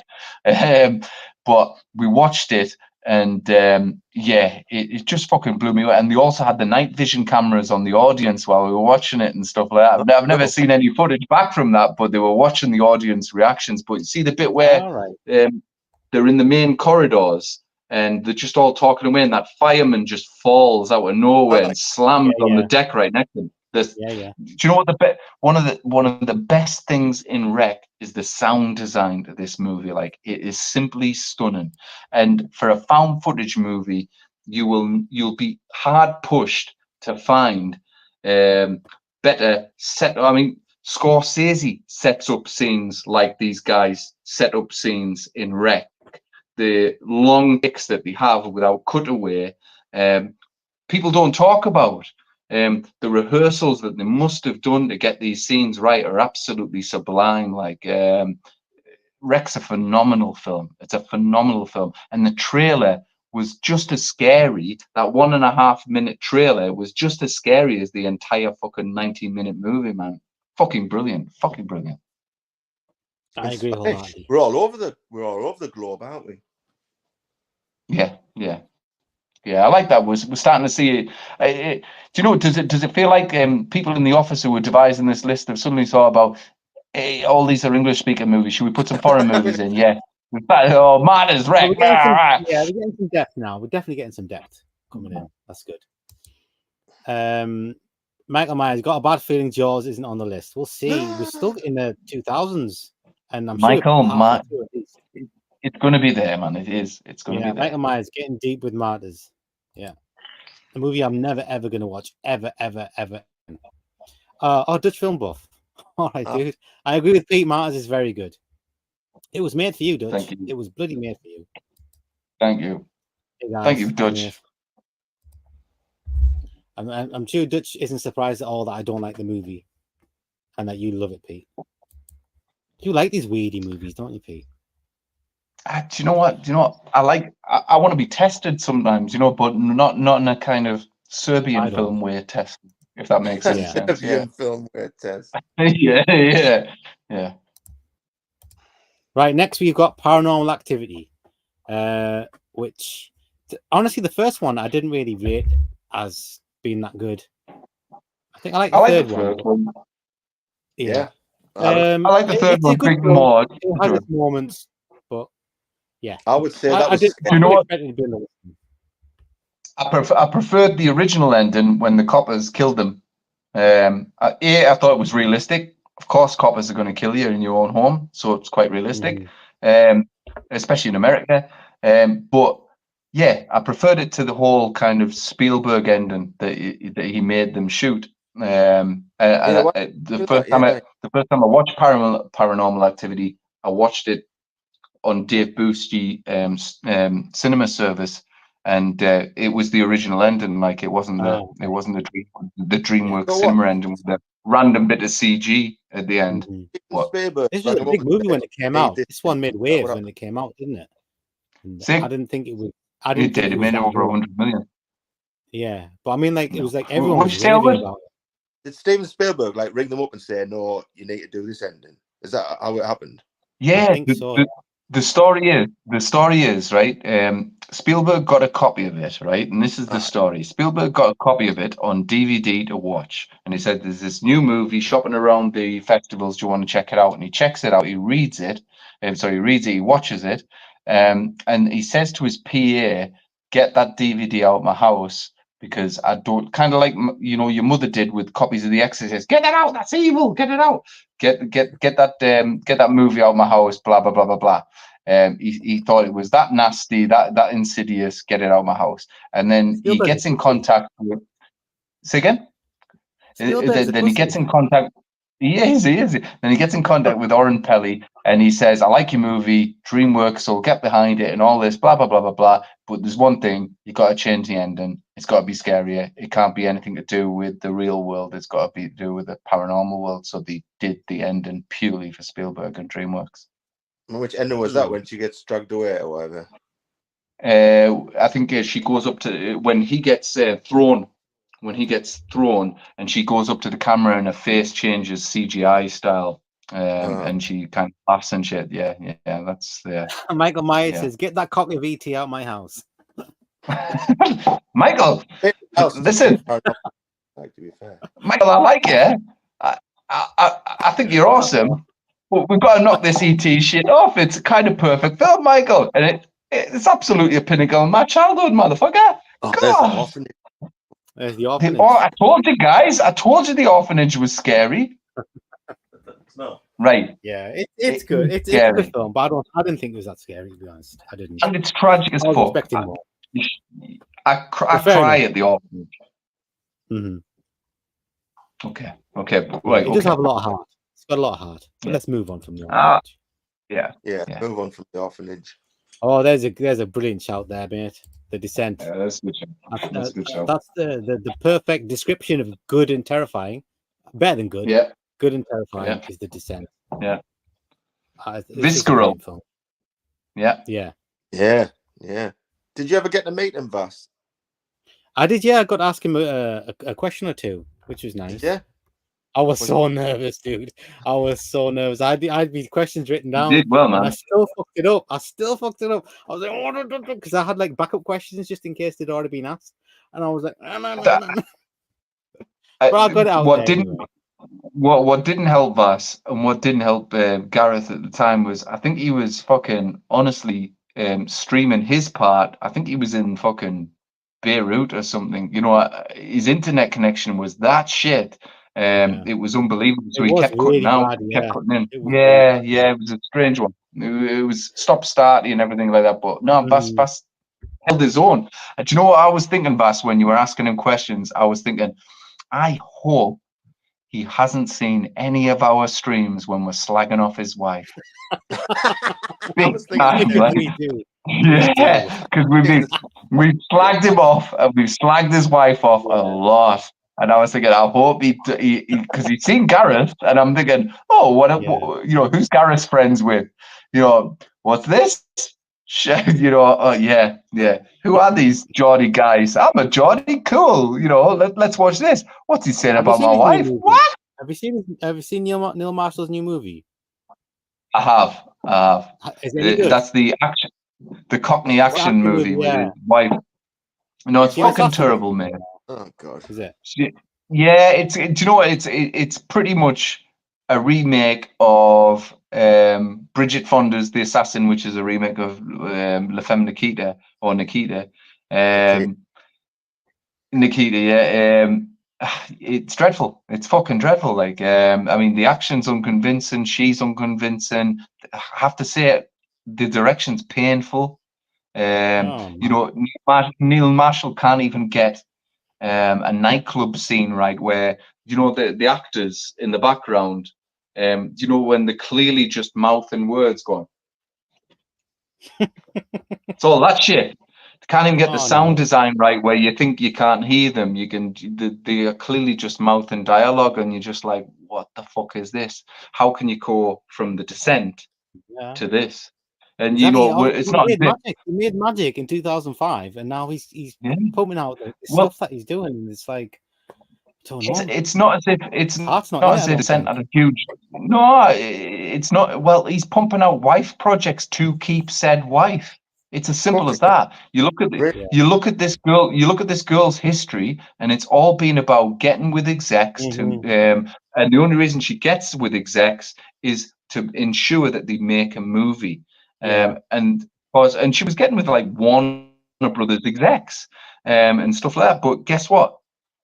They flung her away and never made a movie. And then she went to town with, you know, tales of mistreatment and stuff like that. And listen, I'm not going to say they're untrue or anything like that. You know, it's beyond my paycheck. But you know, I there's mean, no the smoke guy without got fire so there. much Like, promise, but though. He could have been one of the best, Neil Marshall. I reckon. I mean, if he just kept on the way he was going, he would have been The one of the Descent is best. the Mike personification. Flanagan. The Descent is the personification of the changing of the guard from John Carpenter.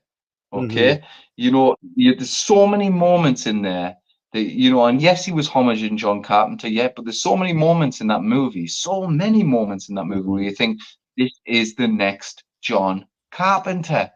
Yeah. But it just never happened, you know. He went on to do, you know, the next movie was like fucking, you know, an action movie in the Scottish borders and that. You know, I live in the Scottish borders. Trust me, you don't make an action movie around here. Like, you know, the most fucking interesting thing that happens is, you know, Dave up the roads let his sheep out. You know, sheep are on the road. Okay, 20 minutes later, they're back in. No panic. Ooh, but it'll be talked about in the local press for fucking 2 years. Do you remember when Sammy let his sheep out? You know, it's not action movie territory. Come on, man. Go make another horror movie like The Descent. Go make an original horror movie. And, you know, if you want to homage John Carpenter, go homage him because you're good at it. You're good at it. And remember what, you know, this is the thing about movie making. I remember when me and Elwood were at, we studied graphic design when we were at college. And there was this teacher that told us one of the most truest things I'll ever hear with regards to any kind of media, including film. And that is, you have to remember that most stories have already been done. There is nothing original. It's 99% rip-off and 1% inspiration. And it's how you use the 1% inspiration to sell it. And with The Descent, he used the 1% absolutely perfectly. We're watching regurgitated scares. We're watching regurgitated stories even. You know, but that 1% makes you feel like you're on a completely original journey. And you know, the Descent. It's perfect. It is a pitch perfect horror film, like perfect. So Bassy, you when you were talking to Neil, you slagged off his wife, and then you went, "Dog Soldiers 2? Dog Soldiers 2? That was how you did. That's what happened. No. Oh, with it, yeah, I mentioned it. I would have mentioned it though. I'm not into it. Michael Myers hasn't seen The Descent. Oh my goodness, he should definitely get that watch, mate. That's Michael Myers. Go and watch it. Yeah, you'll love it, mate. And The Descent 2's a pretty darn good movie as well. I quite like The Descent 2. Yeah, it's really good. Guys. Is this his new movie's called The Duchess with his star and his wife? Like the last 3-4 movies he's made, all starring his wife, and all garbage. Michael Myers' only good film near the Scottish borders is Braveheart. That might well be true.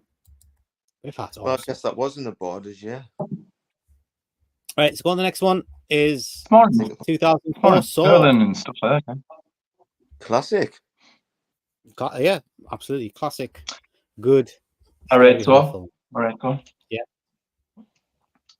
I think we'll move on. I remember. Go on, Pete. Sorry, I remember the first time I saw. Saw. I went to the cinema to see it. I had to catch a train to go down to the northeast, and there was an 11 o'clock showing, 11 a.m. showing of Saw, and I looked at my train time. My train was coming in 15 minutes, and I was about 5 minutes away from the ending. And I knew that there was a twist ending because loads of people said, "Oh, stay for the ending." And I was like, I might have to skip out. But I stayed, and I missed my train, man, for the ending. And to be fair, I was all right with that. Yeah, I was all right with that because the ending fucking rocked. Like, to be fair, is there not a new one coming out this year? They normally come out on Halloween, don't they? They always come out on Halloween. I think there is another one coming out this year, isn't there? Is there? Although I've not heard anything, I'm not seeing any like trailers or anything for it. So what we're on 10. No. 10, yeah. It must be next year then, mate. It must be next year. Because we would have trailers and posters and everything by now. Yeah, we love it. Michael Myers says only good film. Okay, well I've just read that. Thinking of Saw as a classic makes me feel old. Yeah, I know. That's 20 years old. God, 20 years old. Yeah. Good Lord. Listen, how do you think I feel? 35-year-old. Yeah. Only joking. Shaun of the Dead. I don't know why this would be on this list. Another I classic. don't know why. Keeps coming It's- up on the fucking list, this It's man. a comedy horror with emphasis on comedy. I love the movie; it's one of my favorites, but They're it all shouldn't be on this comedy. list. Yeah. Should not be on this list. Yeah, That they're all- proves that that people put on this list are just putting them on because they're like the popular movies at the time. Yeah. Yeah. I'm surprised Great they got movie, don't Mars get me on wrong. Great there. movie. This does not belong here. Right, Edgar we've got Wright. 28 Days Later, 2002. You know, I prefer 28 Weeks Later to 28 Days Later. I don't know why, but I prefer the second one more than the first. Bassi, I'm in 100% agreement with you. 28 Weeks Later is a better movie, man. 28 Days Later is, do you know what? It's quite depressing, eh? And, you know, it turns out to, at the end, it's like an Adam and Eve kind of story, you know, versus the army, and that the you know, the army are the bad guys and they're wanting to rape women and stuff like this. And I'm like, you know, I came for a zombie movie, man. Mm-hmm. And 28 Weeks Later, kind of, you know, it hit the bill. There was even a scene where a helicopter chops fucking loads of zombies up, man. And I was like, God, it Yeah. was a better ride. I saw both movies at the cinema, and 28 Weeks Later was a better experience, 100%. You know what annoyed me? Third was, one, like, yeah. Or the director, Danny Boyle, when he was promoting the movie, he was really kind of like de-emphasizing that it was a horror film all the time. He barely even used the word horror when he was talking about the movie. Did. And that really got on my nerves. And I don't know why, but it really did. Yeah. Because there was no need for Well, it. in 2002, horror was a dirty word. You're never going to get accolades for being a horror director. But yet now, you know, the same guy we're talking about is making 28 years later. I think it's about.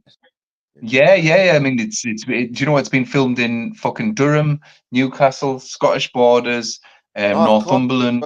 They wanted us to be runners in it, didn't they? But we're too Yeah, fast. exactly.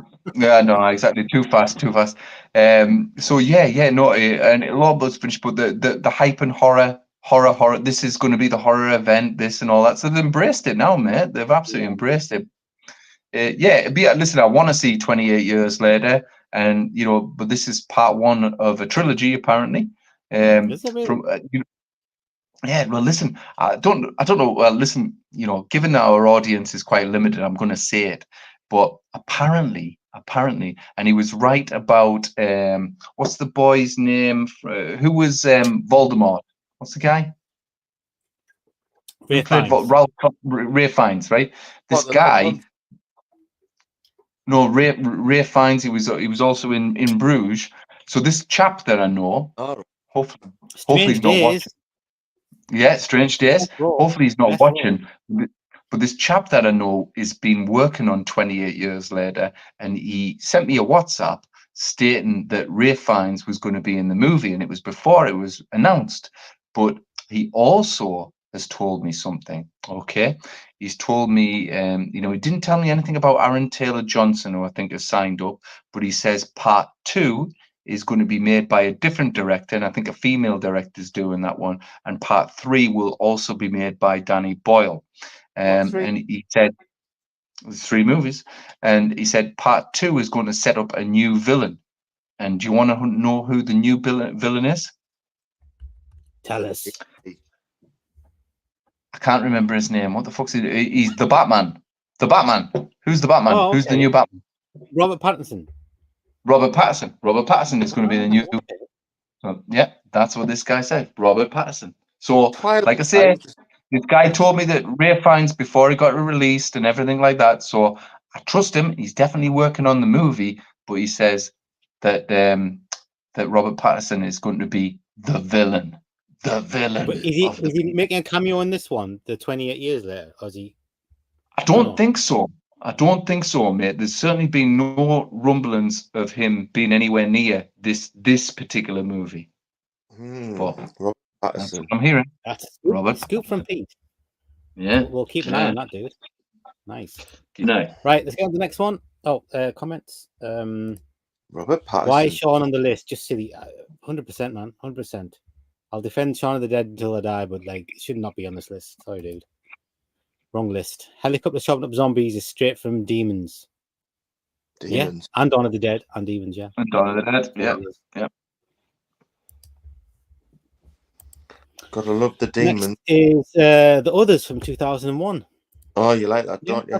that's a good shout. I That's a love good it. shout. I love it. Do you know what? I nearly bought it on 4K yesterday. Do you know what? It was 25 quid, and I was like, I fucking can't justify 25 quid on this movie, but I do love it. I do love it. Just wait till the sales. They'll be on a 3 for 30, I'm sure, in pretty soon. I mean, I tell you what the thing is, right? HMV online, right? Everything. If you go online, it's like 50% off code. Get Jaws 4K for essentially 9.99 when you put the code in. You go to the shops, you're like 20 quid, and you go at the counter and you go, "Can I buy this for 9.99? Like it's on the website." And they're like, "No, mate, you'll have to go to the website." And I'm like, "So you don't want my money now, but you want me to go on the website and not give you money, yeah?" And they're like, "Yeah." I'm like, what the fuck? Nuts. So I ended up buying Inside on Blu-ray for $17.99, man. I would have paid 23 for the 4K, but there isn't a 4K of Inside. And I got The Dark Knight on 4K for $9.99. I was quite happy with that. Nice. I wouldn't spend $25.99 on a Nicole Kidman movie. Well, unless it was No. Far and Away, Film Expanded. Do the impression. Do the impression, man. Do the tell me you like my hat, Shannon. Oh, Go on, do it again. Oh, Tom Cruise's accent in that is brilliant, isn't it? Yes, it is. It's the most Irish accent ever. Right. I don't know what number it is, but Final Destination is next. And, Quality film. Yeah, that's quality film. like, Quality the film. second one's better, but yeah, great. Have you guys got a favorite Final Destination? Oh, Got to be two. Got to be two. Go on. the one like them where all. it's Like a them all. prequel, the prequel one, Final Destination 5. Oh, Five. That's cool, man. Yeah, that's a good one as well. It's awesome in 3D. but it's not as good as 2, though, is it? I mean, I love part 1, but two is actually better than part 1, which is fucking weird. Yeah, but it is. 2's great. Which is the one with the Which logs one? on the wood? Is that 5? That's 2. Two. Log. Do you know what, man? Right? In the Scottish borders, loads of fucking trucks with logs. Loads of fucking trucks. I get stuck behind one on Sutra going 60 miles an hour and it's wobbling all over the fucking road with the side winds and all that. Sutra's basically a fucking mountain that I've got to go across to get to Edinburgh and that.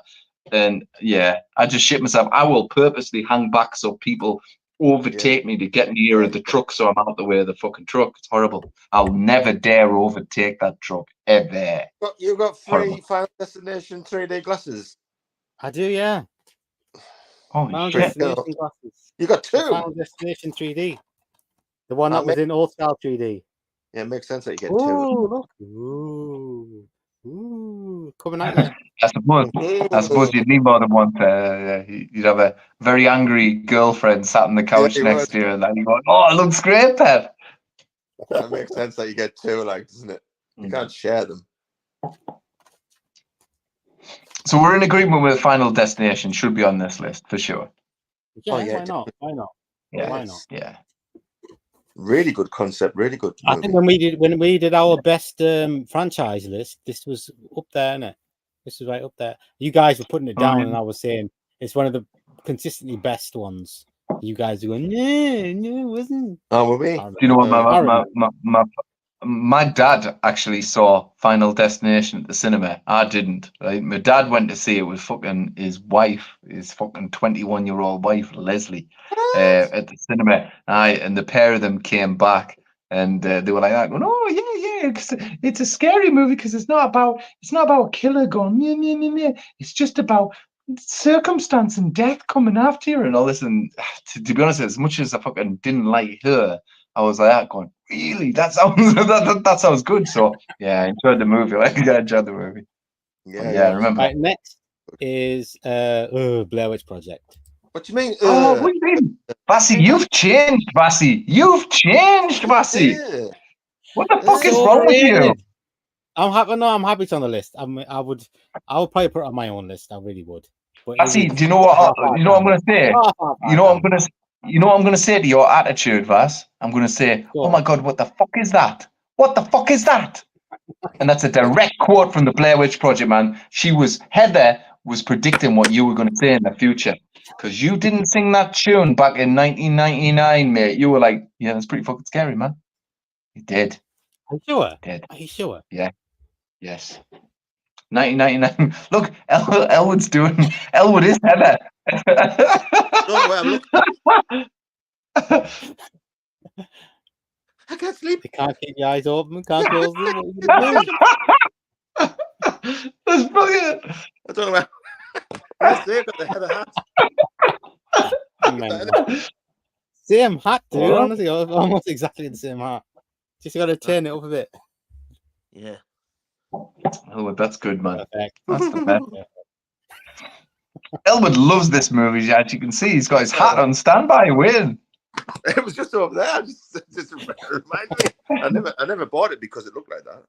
It's just. That's brilliant, mate. Well, That's brilliant. it is a classic. I've got to say, it is a classic. It is. It is. It's not one of my favorites. And What does it terrifying. What does it say? Go up a bit. Oh, I'll read what it says. It says, why is it one of the best? Because it gave the found footage genre new life with a scary and highly Yes. inventive idea. Yes, it Budget did. of $300,000 made Agreed. $250 million. It's on Prime Wow. Video, so you can go and watch it. There's a 4K beautiful box set coming out on November the 11th of it as well. Is there? It's like 50 Oh, quid. what with the documentary and all that on it? Everything. Everything. I think they might have even chucked Blair Witch 2 on there but, as well. So you're cool. How much is it? 50 quid. What? Is there any point? Do you know what? Elwood. Is there any point? I've got. Do you know what? I do think the same thing as well. Yeah. What's the point? Type of thing. But Elwood, when we go to the cabin in the woods, I've got a present for you. I've got an ultra special edition of Blair Witch 2 Book of Shadows you could have on Blu-ray, and it's in like a VHS box. I will give it to you because No way. I only bought it because I had the Blair Witch written on it. I hate the movie, but I bought it. I'll give it to you. Yeah. Michael Myers, all I remember about Blair Witch is snot. Yeah, there was a lot of snot. Michael Myers, what? Seen Audition. I've wanted to see it for years. Yeah, Audition is something else. You got to watch Audition, yeah. Audition's great, Michael. Skip the first half. Skip the first half, dude. Is that Don't skip the first half. It's all about. This is all about an unsettling little grower that will just grow inside your stomach. You've got to do the whole thing. It's not a movie that you might want to run back to. It's fast gone. It is the one with the acupuncture needles in the eyes, though, isn't it? Yeah, where she goes, get him.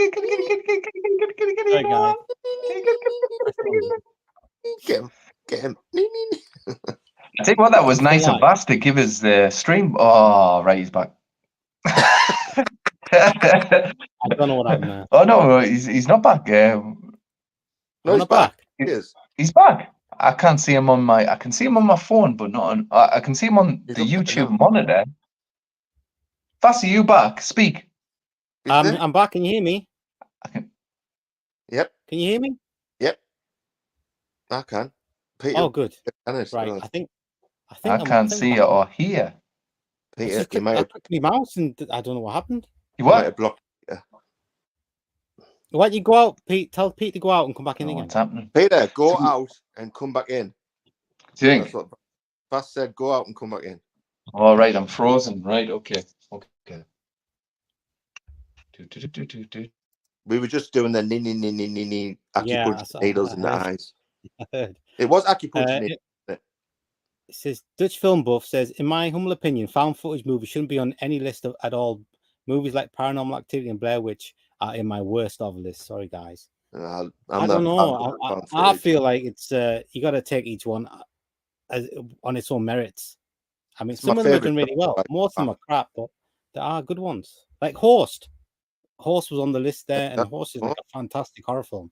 Like, Hell House LLC. Hell House LLC. Amazing. Yeah. Film is a visual medium. I mean, true, but you get that from found footage. It's like they're there. Like they're there. Love them. Definitely my favorite genre. Found footage. No, do I need to bring? I don't know what's happened to Pete. He doesn't seem to be there to bring back on. Oh, you might want to come on, Pete. You can do it. Yeah, I mean, I love stylish movies, man. I love atmospheric, stylish movies. But if it's a good movie, it's a good movie. I can get past those things. So I It's, found it's definitely my favorite genre of all horror movies. you know, it's not mine, like, but you got to give credit where credit's due. You okay, Paya? Back, guys. Yeah, Yeah. you Can you hear me now? Can you see me? Yes, I can. You Yeah. disappeared, man. Oh. It was weird. That was weird. Yeah, Audition's great. Love Audition. Yeah. Michael Yeah. Myers, can't believe it's taking so long for Book of Shadows to get a mention. We do mention it every stream, don't we? Oh, damn it, that was weird. We rebooted. Cannibal But- Holocaust is my favorite found footage movie. Not sure what that says about me. I've never seen it. I never wanted to see it, but Yeah, it's a bit. Michael Myers gone to watch ET. Totally. Wait there. Right. What's he saying about ET? Audition is Sorry, I think Hannibal Holocaust, not E.T. Oh, right, okay. right. I think we're definitely back on. We're all back, aren't we? And we're still live. Everything's good. But isn't Cannibal Right, yeah. Holocaust isn't that the original found footage movie? Isn't it? Yeah, pretty much, man. Yeah, I'm sorry. Yes. Yeah, in fact, not Yeah, even pretty much it is. Yeah. There you go. Yeah. There you go. Right. It's got its own aesthetic, isn't it? Found footage has got its own aesthetic. I think it is a visual medium. I mean, just because it's done handheld, it doesn't take anything away from it. Sometimes it's more There's a intense that way, movie. isn't it? There's a movie that's just popped up on Shudder, guys, called Borderlands. That's a found footage movie. It's an Irish found footage movie in I think in an old churchyard or something like that. And I'm hearing good things about it. Everybody says go and watch Borderlands. So I think That's we the should old all one check from it out. it's like 10 years old, isn't it? Oh yeah, it's It's like 10 years old. Yeah. It's like 10 that's years the old. one. Yeah, it's awesome. I've not seen that yet, Pete. No. It's terrific, man. It's really, really Yeah, good. I hunted it down like I was desperate to see it. Really good then, yeah. Okay, Yeah, I'll see that. Definitely worth watching. I'll go see that. 100% sure you're gonna like that movie a lot. Okay, sweet. Right. So that's Audition 1999. Even though I'm not crazy about it, it's a good show. It is a good show. Next, The Sixth Sense from 1999. Oh, brilliant! I just watched it again not so long back. I've not seen it in years. You got to watch still it really again. good. It's on Prime or something like that. It might be Is Prime. it? Yeah. I've got a pack with him, like all his movies on. But for some reason, I'm not. I prefer Signs. I've got to say, I think Signs I enjoy more. No, you don't. You prefer the one where the trees talk to people. Signs is awesome. It's about the bees. It's about the bees. Signs is better. Like I'm with Vass on that one. Signs is a better movie, but I do like The Sixth Sense. It's it was another movie that I went to see at the cinema and stuff like that. And It's scary. I mean that bit there where they're hanging in the background. Oh, that's scary. Yeah. M. Night Shyamalan, that guy.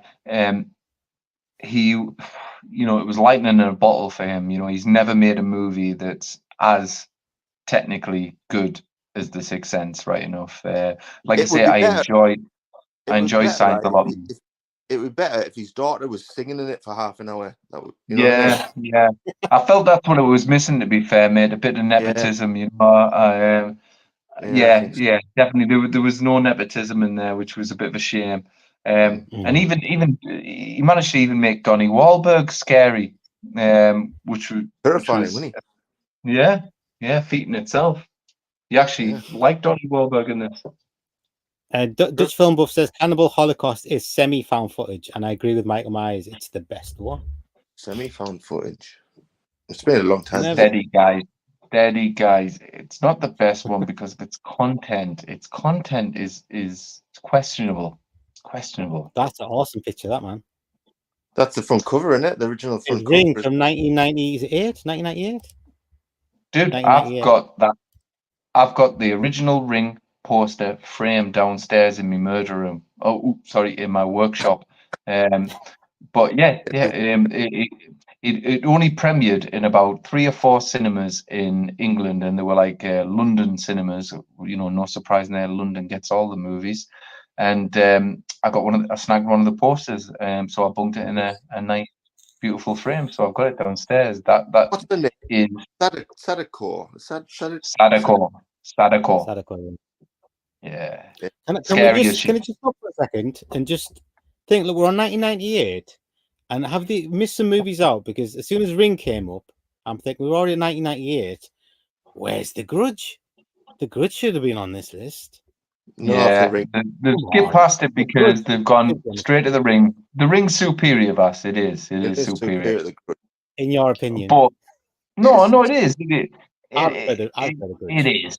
No, listen. The Grudge is a ride. You know, it's certainly as a horror film. There's a lot more there. Where I think The Ring is. It was the introduction of J horror to our kind of subconscious type of thing. I know certainly it was the first ever J horror movie that I ever watched, and after that, it kind of opened the floodgates to. I wouldn't have seen The Grudge, or I mean, we were watching The Grudge and everything like that. All these movies like Cure and Yeah, all these other kind of Quite crazy similar movies posters. before they came out. Quite similar posters. Copied. Yeah. Do you remember, I don't know if you guys, especially you guys that watching, you remember Tartan Home Video? They were amazing. Yeah. They were immense. The Battle Royale. I would never have seen Battle Royale if it wasn't for Tartan Home Video. Yeah, I I used don't to think just I've done either. No. yeah, I used to just buy Tartan Home Video releases without seeing a trailer, without seeing anything, because I knew whatever they were going to punt out was going to be good in some Are they respect. still There was a going few. now? Can you still get them now? Nah, gone, No, man. Gone. So I think Tartan was a Scottish label, right enough, but yeah. because they got all the Yeah, old movies as well, didn't they? They released all the old movies, didn't they? Yeah. On the, they did. on the They Tartan did. Home You know, Video. None of mine are great. tartan. None of that. The Grudge isn't tartan. I've got one called The Red Shoes, and that's not tartan. And You must have Tartan DVDs there, Vass, man. You got to. You have to. Your Grudge was released after the American version of The Grudge. You've got the original Japanese release of the Red Shoes there. That's why you've got the Region 3 release. But do you remember a website called CD Wow? Oh, I've got that version of Shutter. And do you know what the best version? The best thing about that version of Shutter is it's got the original trailer, and the actual trailer is fucking scarier than the film, even though the film's really scary. But the trailer is awesome. Did it have the 3D glasses in there, Vass? no, mate. Sorry, got some. He's all right. Nah, it Mine's doesn't. got I know yours the was really good. I only got well, mine mine's because I got saw yours, and mine was different. mine's got the glasses. The movie's not in 3D, but if you put the glasses over the back of the cover, you can see the ghosties on the photographs and that. It's fucking awesome. But there was a website called CD Wow, which was hosted from Jersey. And it was hosted from Jersey because it was completely tax-free. And they used to do all the Region 3 DVDs. So you could buy movies directly in from Japan. I remember getting the ultimate edition of Shaolin Soccer and Kung Fu Hustle before they came out in the cinema and stuff like that, and I was loving it because they were like also only about £6, 3-disc editions and that £6. You were like that going, this is fucking awesome. Of movies, and it was before the nasty Weinstein brothers got their hands on these movies and cut them to shreds. It was great. Those were the days, mate. The regular DVDs were cheap there as well. I think they used to do 3 DVDs for £20. I remember. I think I bought Halloween and what else did I buy? I bought like 3, maybe The Thing as well. But I bought like a bunch of DVDs from there. There were 3 for £20 at the time. That was a really good deal. Absolutely. No, CD Wow was immense, like absolutely immense. Everything tax-free, sent to your doorstep. Brilliant. Can't go wrong. Dutch Film Buff says it's content. It's phenomenal, Pete. It's about man and consumerism. It's really, really good. He's talking about Cannibal Holocaust, I think. Really? Listen, it is. It's the he is. But it's the explicit material, man. It's just it's too much for my heavy heart. It goes into the realms of a Serbian film. How much it? Do you know what? I like horror movies, but when they rape your soul, I have to back off a little bit. And Cannibal Holocaust rapes my soul. It's a soul raper. Yeah. I'll have to watch it again. My says Scream's going to be coming. I'm guessing 1 or 2 it'll be Scream for sure. And another thing, Unbreakable is a much better film than Sixth Sense. Do you agree? No. No, Not for I think me. Like, Signs is his first three movies. Signs Signs- is the best of the three. Signs is great. Aye. Michael Myers Tartan release Return of the Living Dead with its original soundtrack before it got ruined. I bought that. I bought the Tartan release of Return of the Living Dead. Really? I think Did I you buy bought that it. from the like Metro it. Centre? think I Elwood, bought it did you from buy you, that Matt. from the Metro Centre? What? Did you buy it from the Metro Centre? No, I bought it when I was with you once. I think we were in Borough. It was in Borough. I remember you buying it. I'm trying to remember where we were. Yeah, I think we were in Millsborough. I think you got a parking ticket. No, that's when we went to the cinema. That's when we went to the Just look cinema. at the toilet. Yeah, we went afterwards. Oh, okay. We saw Scary Movie 2, and I got a ticket afterwards. You got Yeah. a parking ticket. Yeah. Good times. I thought so. Guys, have fun. I'm going to go watch a movie. All right, Dutch Film Buff. Thanks for stopping by, mate. Appreciate it. Laters, Dutch. Right, let's get into the next one. We've got to move a bit quicker here. Like, I don't know how many's left. Yeah. Whoa. Wow. I wasn't expecting to see that. Sam, I know what you did last summer. It is not terrifying at all. I like it, but it's not terrifying at all. No. Can't believe that. I don't know why they'll put that on the list. Look at Felipe. He's got blood all over his noggin. Do you know what I mean? I'm sure people only watch this for the cast mostly. Yeah, I do. Yeah, I watch me it too. for Jennifer Love Hewitt. That's Oh, only I way. would say Sharon Salgella, but yeah. Yeah, I guess so. She looks No, horrendous you now. don't. Sharon You watch it for Stop. Freddie Prinze. Don't give me that. Salgella. Get out of town. You must be thinking of Pete. You must be thinking of Pete, not me. Let's move on to the next one. I don't think Pete's got anything to say about that. And Yeah. there we go. There's Scream. There we go. There it is. There you go. Scream. We love Scream. I love Scream. Iconic. We all love it. It's brilliant. Yeah. Absolutely brilliant. Let's go on to the next one. And it's, whoa, we skipped from 1996 straight to 1991. What the hell? I've always said the early 90s is not a great decade for horror. Nothing happened in those 5 years. Well, we did have Candyman and In the Mouth of Madness and Wes Craven's New Nightmare. Not on this list. Demon Knight. I love my Demon Knight. That's not there Yeah. either. Lord of Illusions. Digital Why is that Spark. not on the list? Don't know nothing. Yeah, Silence of the Lambs. Yeah, that's Iconic, also a brilliant. good shout. Yeah, brilliant film. Brilliant film. Which do you prefer? Do you prefer Silence of the Lambs as a serial killer movie, or do you prefer Seven? 'Cause I kind of prefer Seven. I don't know why. Seven. I think Seven's a better movie. Seven's more shocking, isn't it? Yeah. Seven's What do you a better prefer, movie. Pete? Yeah, I think Seven's a better Seven. movie. Yeah, Seven's a better. Listen, I love Silence the of way Lambs. through. Silence of Lambs is proper cinema. Don't get me wrong, but I went to see Seven at the cinema. It was a date. I was on a date, and the pair of us came out. We fucking loved it. Yeah, great movie. I got it at 9 Inch Nails just from Seven, from the opening credits of Seven. Yeah, I got it at 9 Inch Nails just from that, and I was like, Yeah. "Oh, that's amazing! What the hell is that?" And then I looked him up, and then I like his music, a lot of it. Right, let's go to the next one. Okay, actually, let's have this. Michael Myers says, "I'm old enough to remember the Metro Center having a roller coaster." Oh yeah, those were the We days. are as me well. too. Me too. Michael Myers, Candyman should be on it. Yeah, they've missed out. Pete, they've gone right from 1996 to 1991. Not a single film in between. Wow. I mean, we were saying the Candyman came out, and that's not on. In the Mouth of Madness is not a terrifying movie. But I think it's Scream's not been on here. Yeah, you've just missed That was Scream. Scream was before. All right, Silence Scream of was the on. Lambs. Okay. That was the last one before this one. And I know Okay. what you did last summer, and Vasi was like saying how much he liked Freddie Prinze Jr. in it. I was not. No, Actually, he's told me that. In the Mouth of Madness. He's told me that on the quiet as well, Paul. I believe you. Yeah. Let's go for 2 seconds. Yeah. He goes, listen, he's not as good as he was in Scooby Doo, but right there was when he was in his butt tight phase. That's what he refers to him as, tight butt phase. And I'm like, I okay, think but Misery's what do gonna you come say, man? Next one is Misery. I'm sure. I think he's Okay. crack on now. Next one's gonna be Misery. Lambs all day long. Don't know. I love my Seven like. Right. Let's see what's next.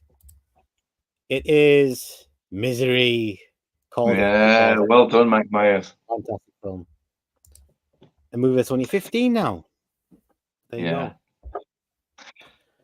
Yeah, fantastic. Well, listen,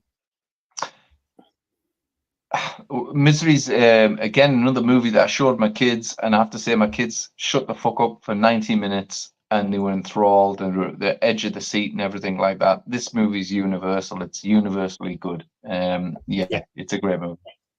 Yeah, totally. Maya says, "In the Mouth of Madness is definitely more terrifying than Shaun of the Dead."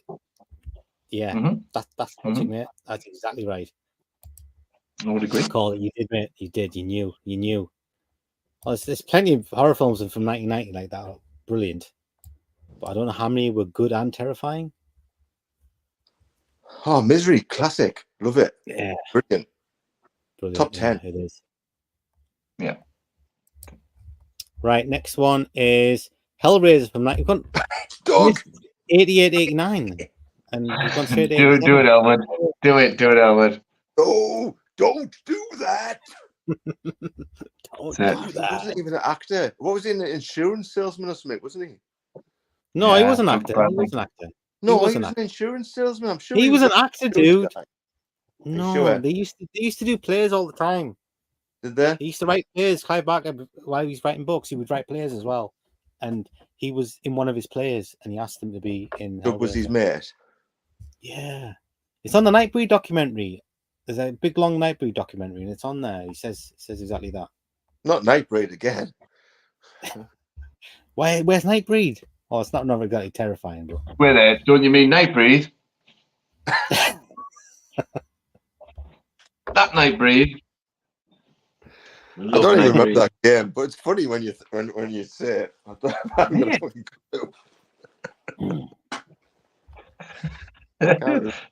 Toggle, Pete, toggle. That's what everybody uses it. Me, toggle, Pete, toggle.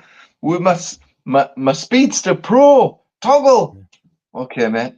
I can't remember that. You know what my favorite scene is in Nightbreed. There's loads of awesome scenes in Nightbreed, but my favorite one is where he goes into the hospital and that the dude who rips his face off. Is that whole scene with that dude when he's looking in the window and he's like saying, "Take me to Midian," and the guy's saying, and he says, "Oh, how do you know about Midian and all this?" And then he turns around and he says, "He sent you to take me," and then he starts ripping his face. That's my favorite scene in the whole movie. I don't know why. I love it so much. It's a weird film, isn't it? Think about it. It's a whole strange movie, isn't it? Yeah.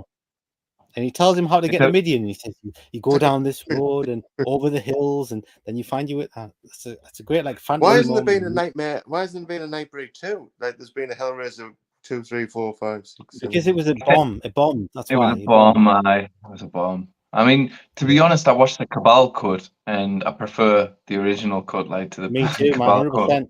100%. It's saggy as fuck, man. I mean, it's dreadful. Yeah.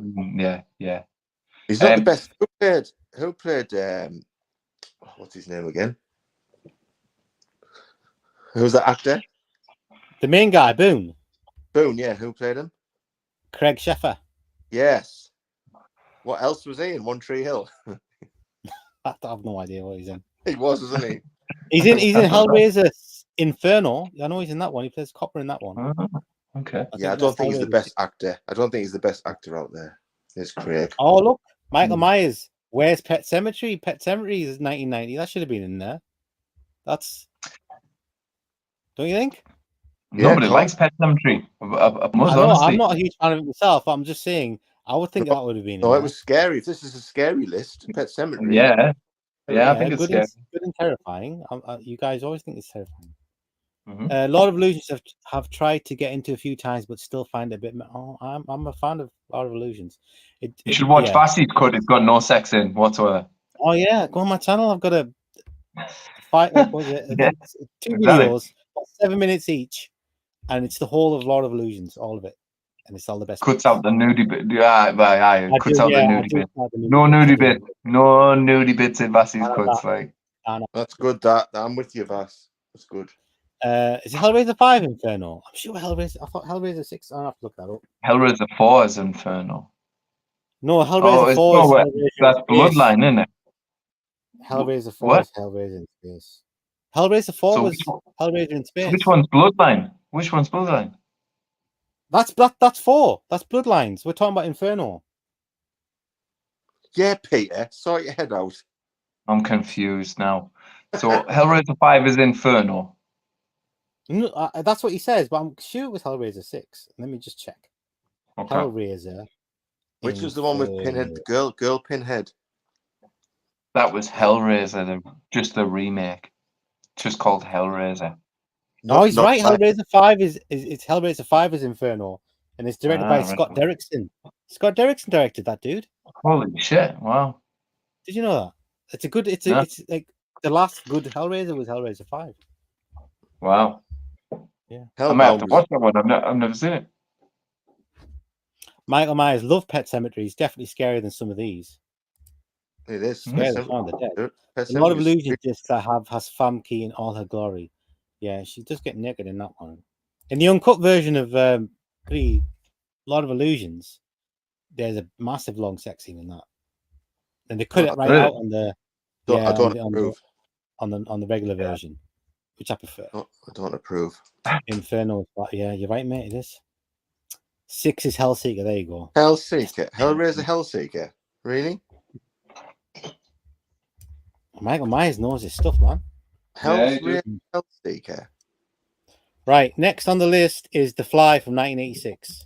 Yes. Good shout. Good shout. It's a good shout, but not as good as The Fly 2. No, Eric Stoltz is good. I'm joking. No. To be fair, I did revisit The Fly 2 after the last time I said The Fly 2 was better, and I watched it, and I was like, no, actually, this is a piece of shit. It's a piece of shit. I'm sorry. What's Eric Stoltz doing these days? I don't know. I was thinking it was worth opening my box set. Just I've still got it sealed. Is it worth opening it just to see if The Fly 2 is as good as you guys were saying it was? But I have no. You should keep it. You should watch it, but nah, it's not very good, mate. I was totally wrong.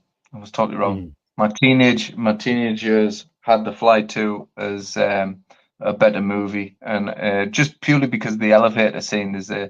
There's an elevator scene where someone's face gets crushed and someone's face gets ripped off. So therefore, it's a better movie. That was my justification. That's not the case. No. Who was the leading lady in that with Eric? Daphne Zuniga. Daphne Zuniga, I think they call her. Oh, you're racist, please. Don't be racist. No, that's a name. Yeah, that's a name, man. From Spaceballs, the chick from Spaceballs. Spaceballs, yeah. Oh, I always thought of her as more of a TV actress than a bloody film actress. Yeah, well, to be fair, you know, when I was watching it again, I thought to myself, "What the fuck are you doing in this, Eric Stoltz? You're better than this." Like, to be fair, what is going on? Yeah, but I mean, I think it was Chris Columbus who directed The Fly 2 as well. You know, so not a bad director as well. I like The Fly 2. I like Eric Stoltz. I think he's beautiful. Yeah. But what's he doing now? What's he doing these days? Retired? Or is he dead? No, I think he's probably just sat somewhere watching the internet, a little bit pissed off about how everybody knows now that he got fired from Back to the Future, and every time, Martin McFly. He probably dreads the thought of Michael J. Fox ever coming on screen because he's like, oh, he's gonna fucking tell the phone, they're gonna show the footage again. They made it all, didn't they? They made most of the movie, didn't they, with Eric, didn't they? Quite a lot, yeah, quite a lot. I wonder if you get that version about the future with Eric. Well, can you see me? Yeah, we can see you, man. We can see it. We can see it. All the made footage. Well, most of the made footage with Eric Stoltz is all available online, like YouTube and and the trilogies that you can buy on Blu-ray. Yeah. When he skateboards to school. Yeah. What Eric Stoltz is skateboarding to school? I don't know about skateboarding at school. I've seen mostly in the parking lot with Doc Brown and stuff like that. He hasn't got his big mask. He hasn't got his big mask face on, has he? I'm late for school. Exactly. What was it? Rocky Dennis. Rocky Dennis. Yeah. Huey Lewis. Cher comes on. If I could turn back time. Do you know what I mean? Yeah. Fucking Cher. Yeah. Michael Myers is. Go on. Sorry. Go on. I was just going to say, you know, can I just say for the record, I fucking hate Cher, right? If honestly, I bet, right? Do you know Guantanamo Bay, right? I'll bet my left fucking testicle right now that when these poor motherfuckers got locked up in Guantanamo Bay, they played "Do You Believe in Life After Love" on a fucking Pete 24/7, 24/7, 7 days a week. I bet they played that shit. Oh, it's Wasn't fucking criminal. Wasn't It's she? torture. Wasn't she nominated for an Oscar for that movie? She won the No, Oscar was for that movie, Moonstruck. man. Moonstruck. She won the Moonstruck. Oscar. Chef, Oh, that was Moonstruck, yeah. Yeah, it was Moonstruck. Yeah. But I think the movie Mask was nominated for lots of Oscars, like Best yeah. Picture and stuff like that. Eric Stoltz didn't But- win him, though, didn't he? Not. Eric didn't. No, win I an don't Oscar. think so. But do you know why, though? Do you know why? And it's going back to the whole Robert Downey Jr. thing. Never go full retard, man. Never. That's Oh the yeah, deal. never go. Never go full There you go. retard. Michael Myers says, remember feeling cheated by Inferno when Pinhead finally bothered to show up 5 minutes from the end? Yeah, the story from Inferno, it was a different movie. They retconned it. It was just a normal horror film about like a detective, and they retconned it into a Hellraiser movie. So they shoved No way. Pinhead into the movie when the story wasn't a Hellraiser movie. They retconned it to do it. I think they've done it a few times, like a totally separate movie, and they've fangled it into a franchise movie. Happens sometimes. Well, listen, Die Hard was that. Die Hard with a Vengeance was a retcon movie as well. There was supposed to be completely different projects.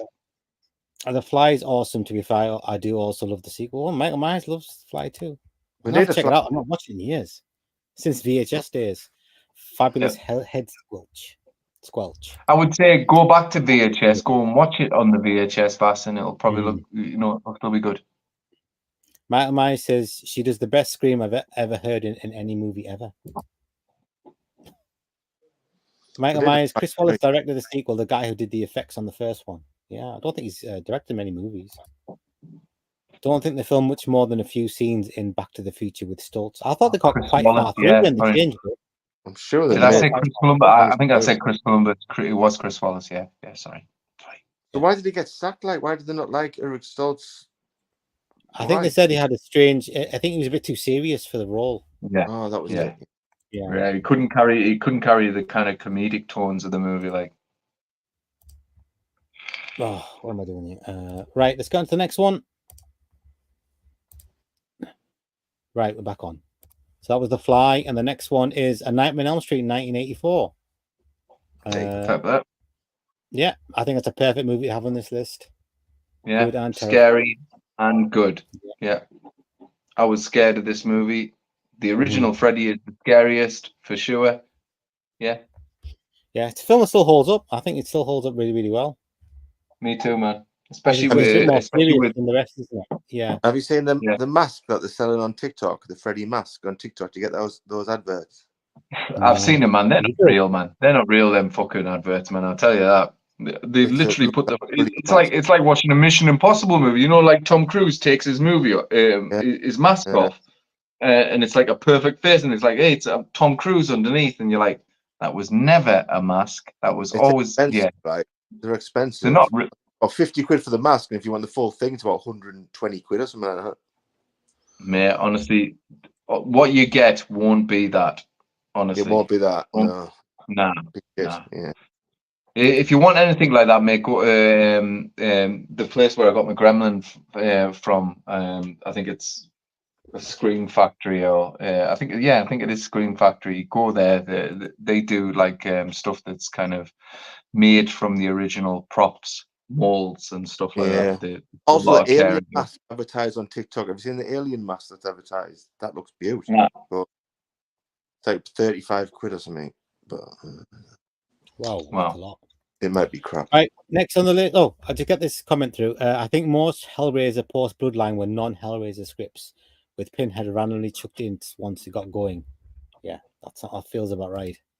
Makes sense. Nightmare 1 is playing in audience for its 40th. Bloody hell. Nice. We don't have an audience, do we?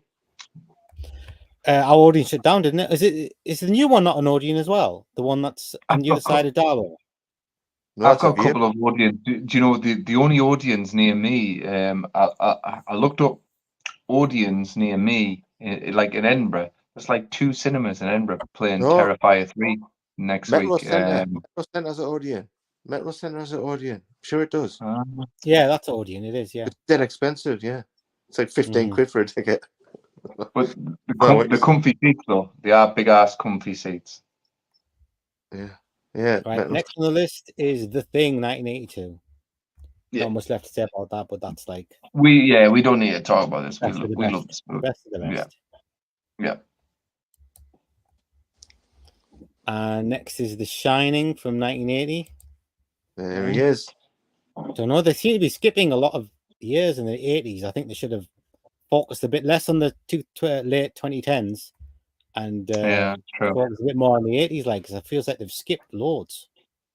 It's young people doing the list, mate. Young people. Yeah. What's the runtime on The Shining? What's the runtime on The Shining? I think there's a bunch of different ones. I don't know. It's Yeah. a long movie. There's a director's cut that's like close to 3 hours. I know that. Is there? Is there? Yeah.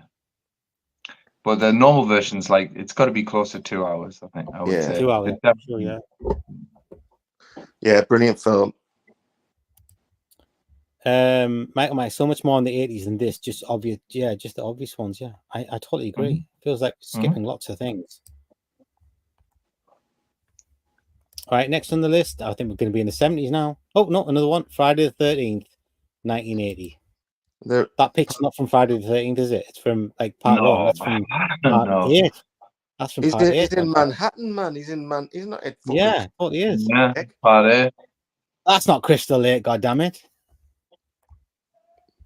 What's the matter with these digital spies? Yeah, Friday the 13th. The original Friday the 13th it's an okay movie. The ending, the mystery suspense part of it is really good and everything else. Does it deserve to be on the top top 50 list of horror movies of all time? 58 good and terrifying movies. Yeah, just in years. Yeah. I'd never found this quite very terrifying, to be honest. Yeah. No, I mean, no one's scared of Friday the 13th. Yeah. No. Couldn't even get the picture right. Kid, in the movie. Yeah. That's right. Yeah, Jason's not even in. Jason's not even in. Jason's not in it. No. First one. He's not even in it. No, it's not like this is the wrong movie. He's not. That's his mum. That's his mum behind the mask. Yeah, she should be his mum. Totally right. Mrs. Voorhees. Yeah. Right. Next is. It says here, Sean. Spoiler alert: Jason's just misunderstood. He's not even the killer. What they're doing? Wow. Is this AI generated?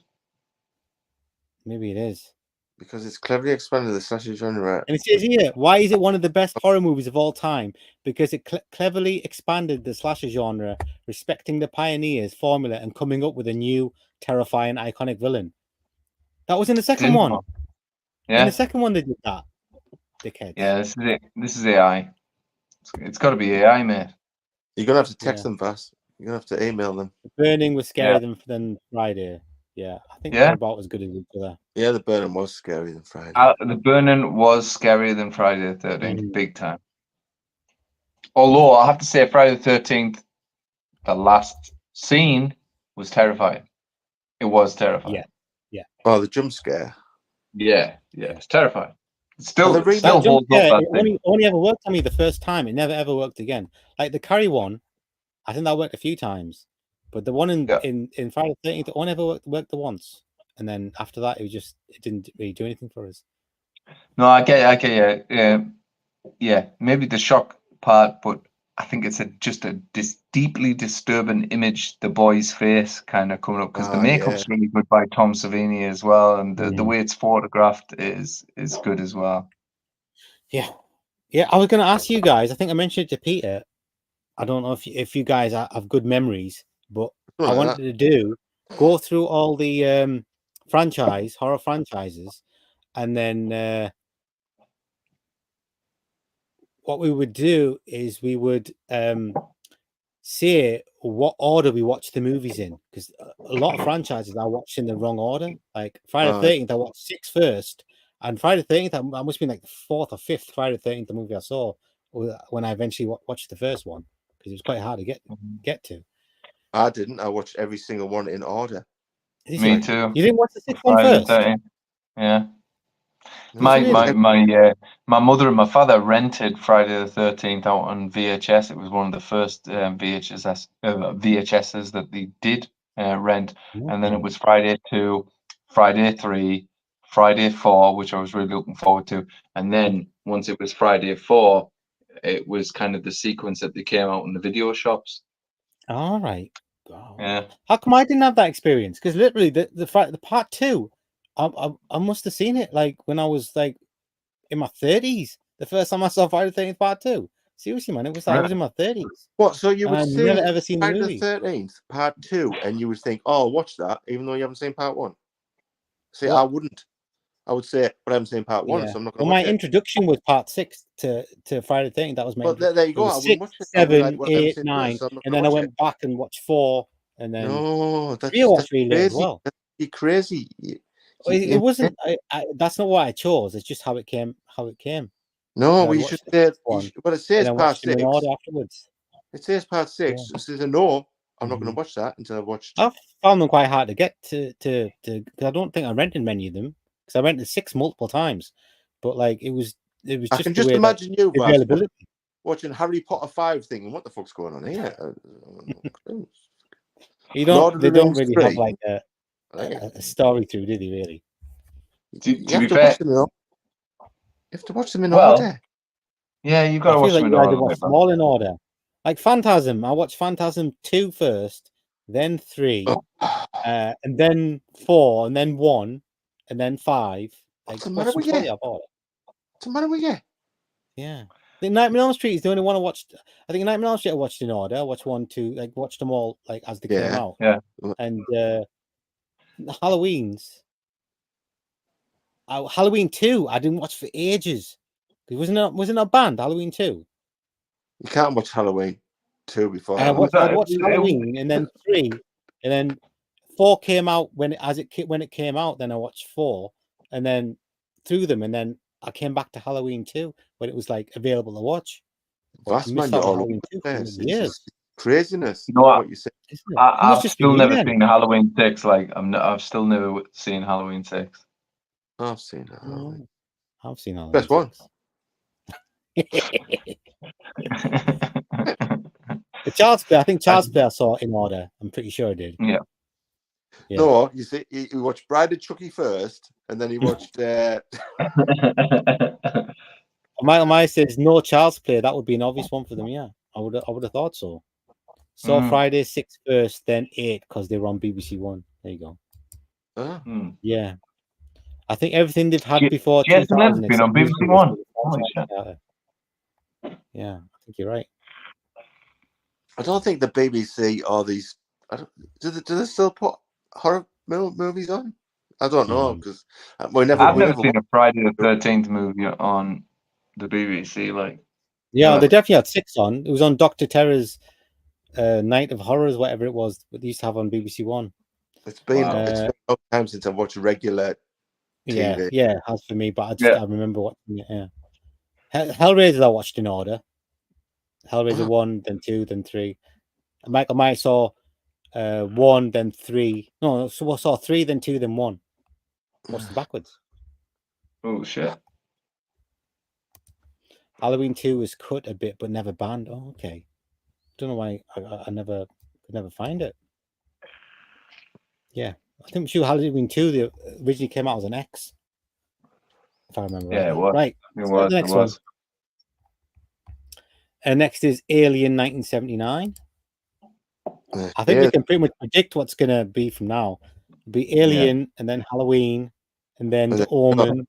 I think Jaws and The Exorcist are coming. Yeah. Yeah. Listen, I think we all agree that Alien is a scary movie, and it's a great movie. Very scary. Yeah. Let's move on. I want to get finished before 3 hours past. There you go. Halloween. We all know. Perfect. Scary movie and a great movie. Oh, Dawn of the Dead. I forgot. Dawn of the Dead. Yeah. We talked a lot about Dawn of the Dead last week, didn't we? Yeah. I don't find Dawn of the Dead that scary, to be honest. He looks shit. Well, I don't know. I don't think it's a scary movie. Yeah. It's a cool movie. Any of the Dead movies are really terrifying. Dawn of the Day of the Dead's like it's just a cool movie, cool effects and everything. But I didn't find it terrifying. I'll tell you, I watched the Dawn of the Dead in the Dead by Dawn festival in Edinburgh, and Ken Forey was introducing it. And Ken Forey, do you know who Ken Forey is? No. He's the black dude from Dawn of the Dead. And there's this one point he was talking about before, and he was taking questions. And this one guy was like, "Did you have to learn karate for your karate move in this, in this movie?" And he laughed it off, and he was like, "No, I just improved it and all that." And then at the first scene when they're on the roof and they're doing the massacre, he does this kind of like semi-fat guy spin kick on this guy, and the whole fucking crowd, man, hundreds of people were laughing their asses off, and Ken Forey stood up and that and did a bow, and that. Brilliant, man. Good stuff, man. Oh, cool. Yeah, it was Michael cool. Myers says Friday 6 and 8 were on at about midnight on BBC One. They were cut to bits. What are you going to cut out of part 8? Not that much to cut out of part 8. Yeah, absolutely. So Michael Myers predicts after Halloween, then Omen. Well, we've got Dawn of the Dead coming. Texas Chainsaw Massacre, Exorcist. Will Black Christmas be in there? I don't think Black Christmas is going to be in there. No, it won't be. Black Christmas should be in there, man. I mean, probably should, yeah, but I don't think they're going to put it in there. But let's see. Let's see what's next. Okay. It is. Oh, it's very nice. Good shout, mate. Good shout. Oh, okay. Excellent. Well done, guys. I love Suspiria. Suspiria's brilliant. Classic. Right. So after Suspiria, we get. Oh, Carrie's in there as well. Nice. Carrie, there you go. There she Very is. good. I'm surprised to be Carrie. Oh, I'm surprised to be Carrie. Are they going to skip the Omen? Are they going to put the Omen in there? Brian De Palma. Oh, they skipped the Omen, man. Hey! The Omen. We get Jaws. Of course, you're going to There get he Jaws. is. Why the There hell he did we is. get Jaws? Jaws, brilliant. Next Awesome. is Texas Chainsaw Massacre. Oh, Chainsaw, I totally forgot about that. Yeah, brilliant film. I'm sorry. Hang on, if Suspiria 77 is there, then there's no Halloween. This list is balls. It's balls, Halloween's Mike. Halloween's been on. Yeah, don't understand that. Next one is The Wicker Man. Why the hell they put The Wicker Man in there? Oh, everyone loves the Wicker Man. Everyone loves the Wicker Man. Folksy horror, man. It's very overrated. I do like. No, I don't like folk horror. Do you guys like folk horror? Yeah. I like folk Not horror, but I one. don't like the Wicker Man. Right. Right. So it's got to be The Exorcist next. It's got to be. Huh? Don't look now. Has his Yeah, moments. Yeah. Just have terrifying bits in it. I think I've struggled with that a few times. Do you know, I own it. Yeah, we skipped right but through Halloween. I don't think I've ever watched it. It's a Halloween struggle. was there. It's a struggle. Mm. Right. Exorcist. There you go. There's The Exorcist. That's a horrible photograph. Terrifying. Yeah, it is scary, man. Sexy. Oh, what? Oh, yeah, horrible. Yeah, Exorcist. One of the best movies ever made. Yeah. What's Linda doing these days? Is she still alive or is she dead now, Linda? No, she's still alive, man. She was in a new Exorcist movie. She was in the last one. Yeah, wasn't she was. Yeah. Oh, She was yeah, in she had a the- cameo, didn't she? Yeah. Yeah, she did. Yeah. Yeah. Michael Myers doesn't like Don't Look Now. Because I remember saying, I like it. oh, fair I enough. like it. But Linda Blair. it's not one of my faves. So, is anything left? Is that gonna be the last one? Anything Is that left? It's got to be the last one. It's got to be the last one. Can you think of any more terrifying movies? Oh, wait there. Has The Exorcist come up yet? Oh, Rosemary's Baby's gonna be on next. I bet you. Oh yeah. Tremors. Michael Myers Get still that- alive. Does lots of animal rights stuff. Creepshow Get that 2. photo off screen. Get that photo off screen, man. Terrifying. There you go. Rosemary's Baby. Rosemary's Baby, yeah, Pepper. There you go. I thought it was going to be Creepshow 2. Is that the last of it? That must be the last. Oh, Psycho, of course, Psycho. Oh, you got to say. Oh, our first black and white one. Yeah. Yeah. We've done well, to be fair. Mm. That's Psycho. We all love Psycho. Yeah. Psycho 2's better, but we all love Psycho. Alfred Hitchcock. And that's the end. That's the end. Good list, man, but a predictable list. Yeah. To be fair. Apparently, Apart from- these three people, this Ian Sandwell, Gabriella, somebody other, and Myra Muller made the list. I think you're right, Pete. I think they just put it through an AI, And they work for Digital Spy, do they? and they took the credit for it. Wait, no, it's a fine list. It was fine. It was fine. Don't have a big problem with it. Well, to be fair, you know, Matt has got on there. I respect that. That you know, Matt is probably the only choice on there that was left field. Everything else, you know, maybe His House was a bit left field as well. But I would say maybe 5 out of the 58 best horror movies in that list were, you know, out of left field, the ones that you would go, oh yeah, I forgot about that one. I haven't maybe seen that one. Yeah. But still, I much prefer this list to the one that we had last week. Yeah, that's for sure. Oh, the one with Nosferatu and bloody Oh, all those. dreadful. Yeah. I don't know why this movie wasn't on the list. That 100% should have been on the list, don't you think? Event Horizon That actually was on TV a couple of weeks ago. Well, about a month ago. I remember because I was away in a hotel and I only had 4 channels, and it was a bed and breakfast, and Event Horizon was on. I was like, no way, bonus! But I felt Did you watch it? Oh, it was at the end of the night. It was like 2 o'clock in the morning. Fair play. Yeah, it was a ropey hotel. Right, that's the end of the list. One thing I love about Event Horizon, and that is you've got all this kind of like spooky ass horror. You've got all this kind of cool gore, lots of flashy editing and stuff like that, but still makes it the kind of seminal Hammer House of horror experience. But right at the end, you've got the Prodigy's funky shit playing the movie out. Like you can't go wrong with Absolutely that. genius. Absolutely genius. What's that? Yeah. Event Horizon. Event Horizon, and even at the start of the movie, you've got Orbital playing the initial tracks. You know, it's great. Like I remember watching the cinema, and when that kicked in, funky shit kicked in. I was like, it just like it makes you just remember like I knew I was gonna be like I'm gonna love this movie for the rest of my life. That's I'm sure it. you bought a DVD, Pete. You buy a limited edition DVD of Event Horizon, and it was number 666. Yes, I did. Yeah. Where's that at then? I might have sold it. I might have. Yeah. In fact, I did sell it. It was a limited edition DVD. It was edition number 666, and I sold it on 582. Number 582. How much did you get for that? 582.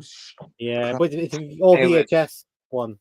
Do you know what? I got something like 30 quid after. I should have kept it, but I've got it on 4K now, and I have to say it plays beautifully on 4K. And I've got this nice Sonos soundbar thing, and the sound, especially the Orbital pumping, is lovely. No, great sound design. Saying that you got it and you didn't realize that it was until you got it home and you. Yeah, I just grabbed it from HMV, took it home, and I was like, oh, look at that special edition 666. I was like, oh, holy shit balls! You should have kept that. Michael Myers says the fog's absence is unforgivable. Yeah, I mean, that's like the very definition of good and terrifying is the fog. Yeah, it wasn't even on the list. Where was Halloween 3? Yeah, I mean, they had 58. I wouldn't have killed them just to stick a few more on there and just. Where was Fright Night? That's what I want on there. Yeah, exactly, mate. I wouldn't have put Fright Night on that list because it's not that scary. Is it? It's not that scary. Oh, true. This was the scary. I mean, it's like brilliant film, but it's just not. Where there was Poltergeist on that list. Yeah, where the fuck was Poltergeist? God damn it! That's fucking really scary. Yeah. Yeah. Oh, that's made me angry. That. Where the fuck was Poltergeist? Absolutely. Face off. Yeah. Listen. You know, I'm going to mention this movie again, but if we're talking about good and scary movies, where's Threads? Threads. It's fucking terrifying. Deeply fucking terrifying, that movie. Like. Event Horizon, I want like more than I do. Funky Shit was one of the highlights. Oh, I love that movie. Sam Neill is always great though. Sam Neill was awesome. He is always awesome. Where was Critters 2, the main course? Exactly. Where was it? Yeah. Point. Where was Ghoulies 3? Ghoulies go to college. Where was Munchies? Ghoulies 3 might be Ghoulies 2. I'm not too sure. Yeah. Right. I think we cracked that in under 3 hours. I'm super happy about that. Yeah, we rock, man. We're getting better every week. Right. Can I just ask? Let me just ask this question. Have we like drained the list thing, or would you like to do another list? Because I've got another top 75 and a more conventional one that we could do. I don't know. They're going to be the same sort of movies, aren't they? Really? No, Sure. well, possibly, but this one is just like a top 75 movies of all time. But like, I think it's going to be one that's going to be what we thought the first one was. Do you know what? Can we do? I know it might be copying the real Fifth Beatle, but let's do the top 50 worst movies of all time. Let's do that. Because I think it's horror. That's I exactly think what. That's exactly what. Yeah. Yeah, but we'll do it better because we're awesome. Horror movies, obviously. No, I can't do that. Can't do that, man. Can't do that. Why would you even suggest such a thing? It sounds like a good idea. Yeah. We can't do something that someone else is literally doing this week. I might actually be doing it right this second. I'm going to go check the channel. Okay. What about Dog Legs number 1? Always up for a list. Yeah, I mean they are fun and they're easy. Okay. I probably own most of the worst movies. Let's have a look. Okay, what about we review a list of the top 75 horror movie box office flops, and we decide whether or not they deserve to be flops or whether they're good. Any genre? No. Horror. Horror. Yeah. Okay. Say it again. Do what? The best, like top 50 or top 75 horror movie flops that just disappointed. Critics hated them. Yeah. Blah blah blah blah blah. They didn't make any money. Is that list available? Listen, it's the internet. If you can think of it, you can get it. And we decide whether or not we think they're worthy of flop or not. Flop or not. That's it. Flop or not.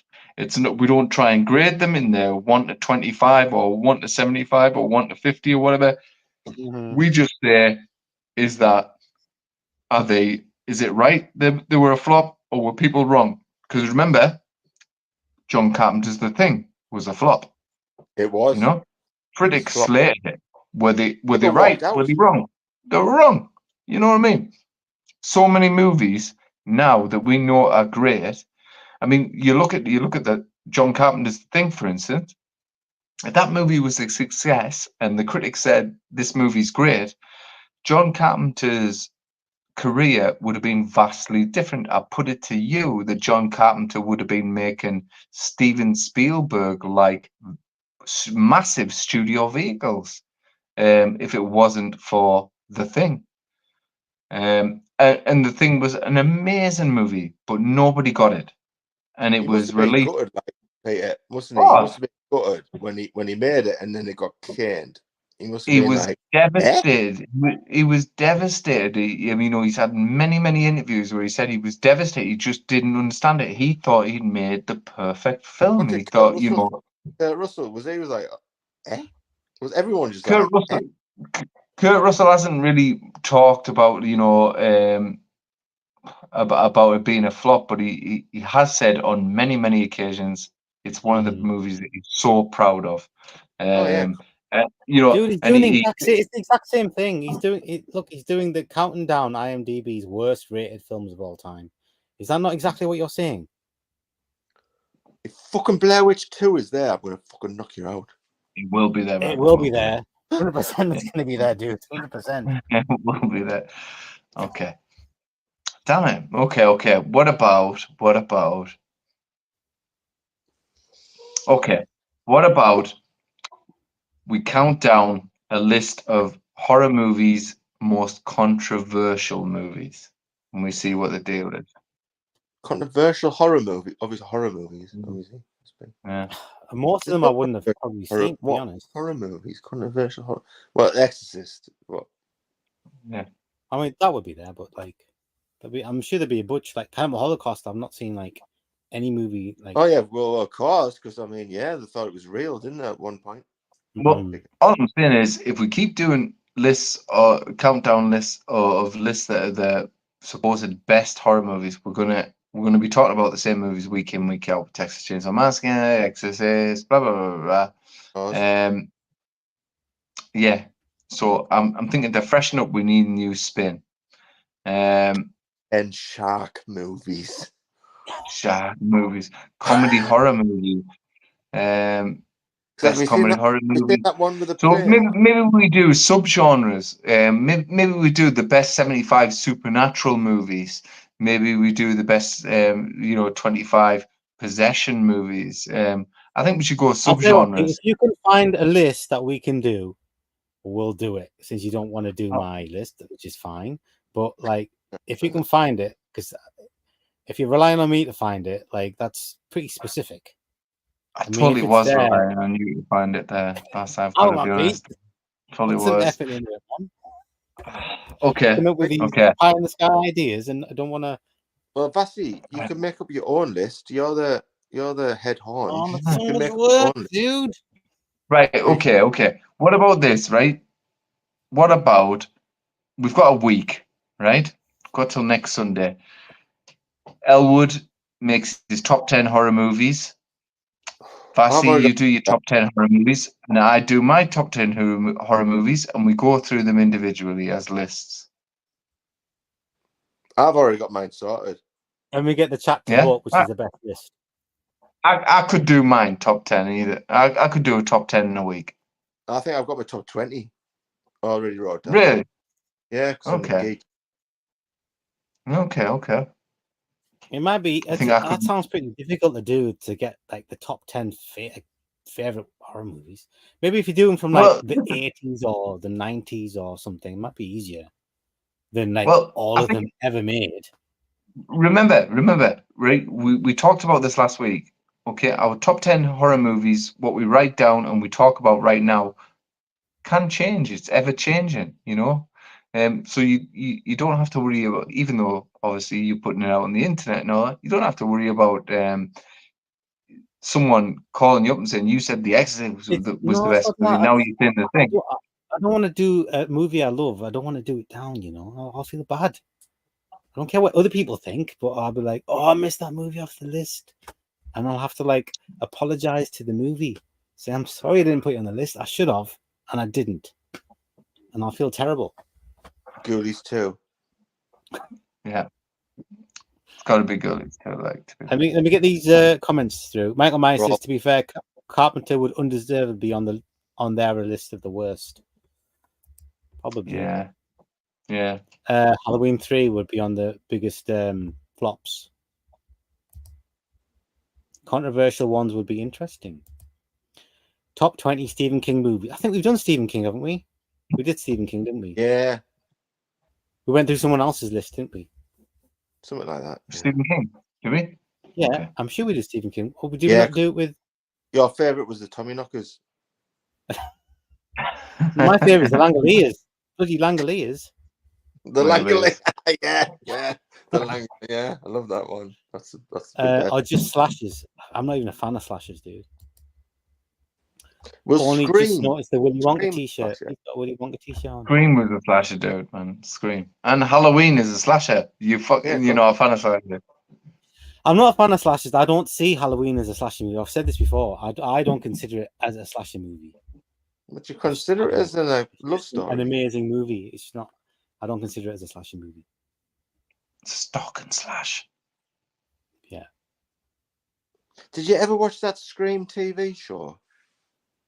I started to, then I thought it was crap, so I stopped watching it. Yeah. Yeah, I'm with Bart. I watched halfway through the first season. And I was like, I'm out. But isn't the mask? Was the mask different? Yeah, it was different. It was Why? different. Different. When it's called Scream.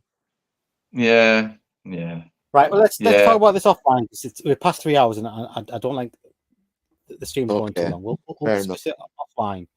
But yeah, we'll have to figure something out now since my plans have gone down the pan. Thanks to Peter. Never mind. Well, no, we can still do that list. Sorry, we can still do the list. All right, guys. I think we've cracked this one, and we've gone through them all. And we'll be back next week, perhaps with a list, perhaps with something else. But whatever it is, it'll be fun, and we'll have a good time.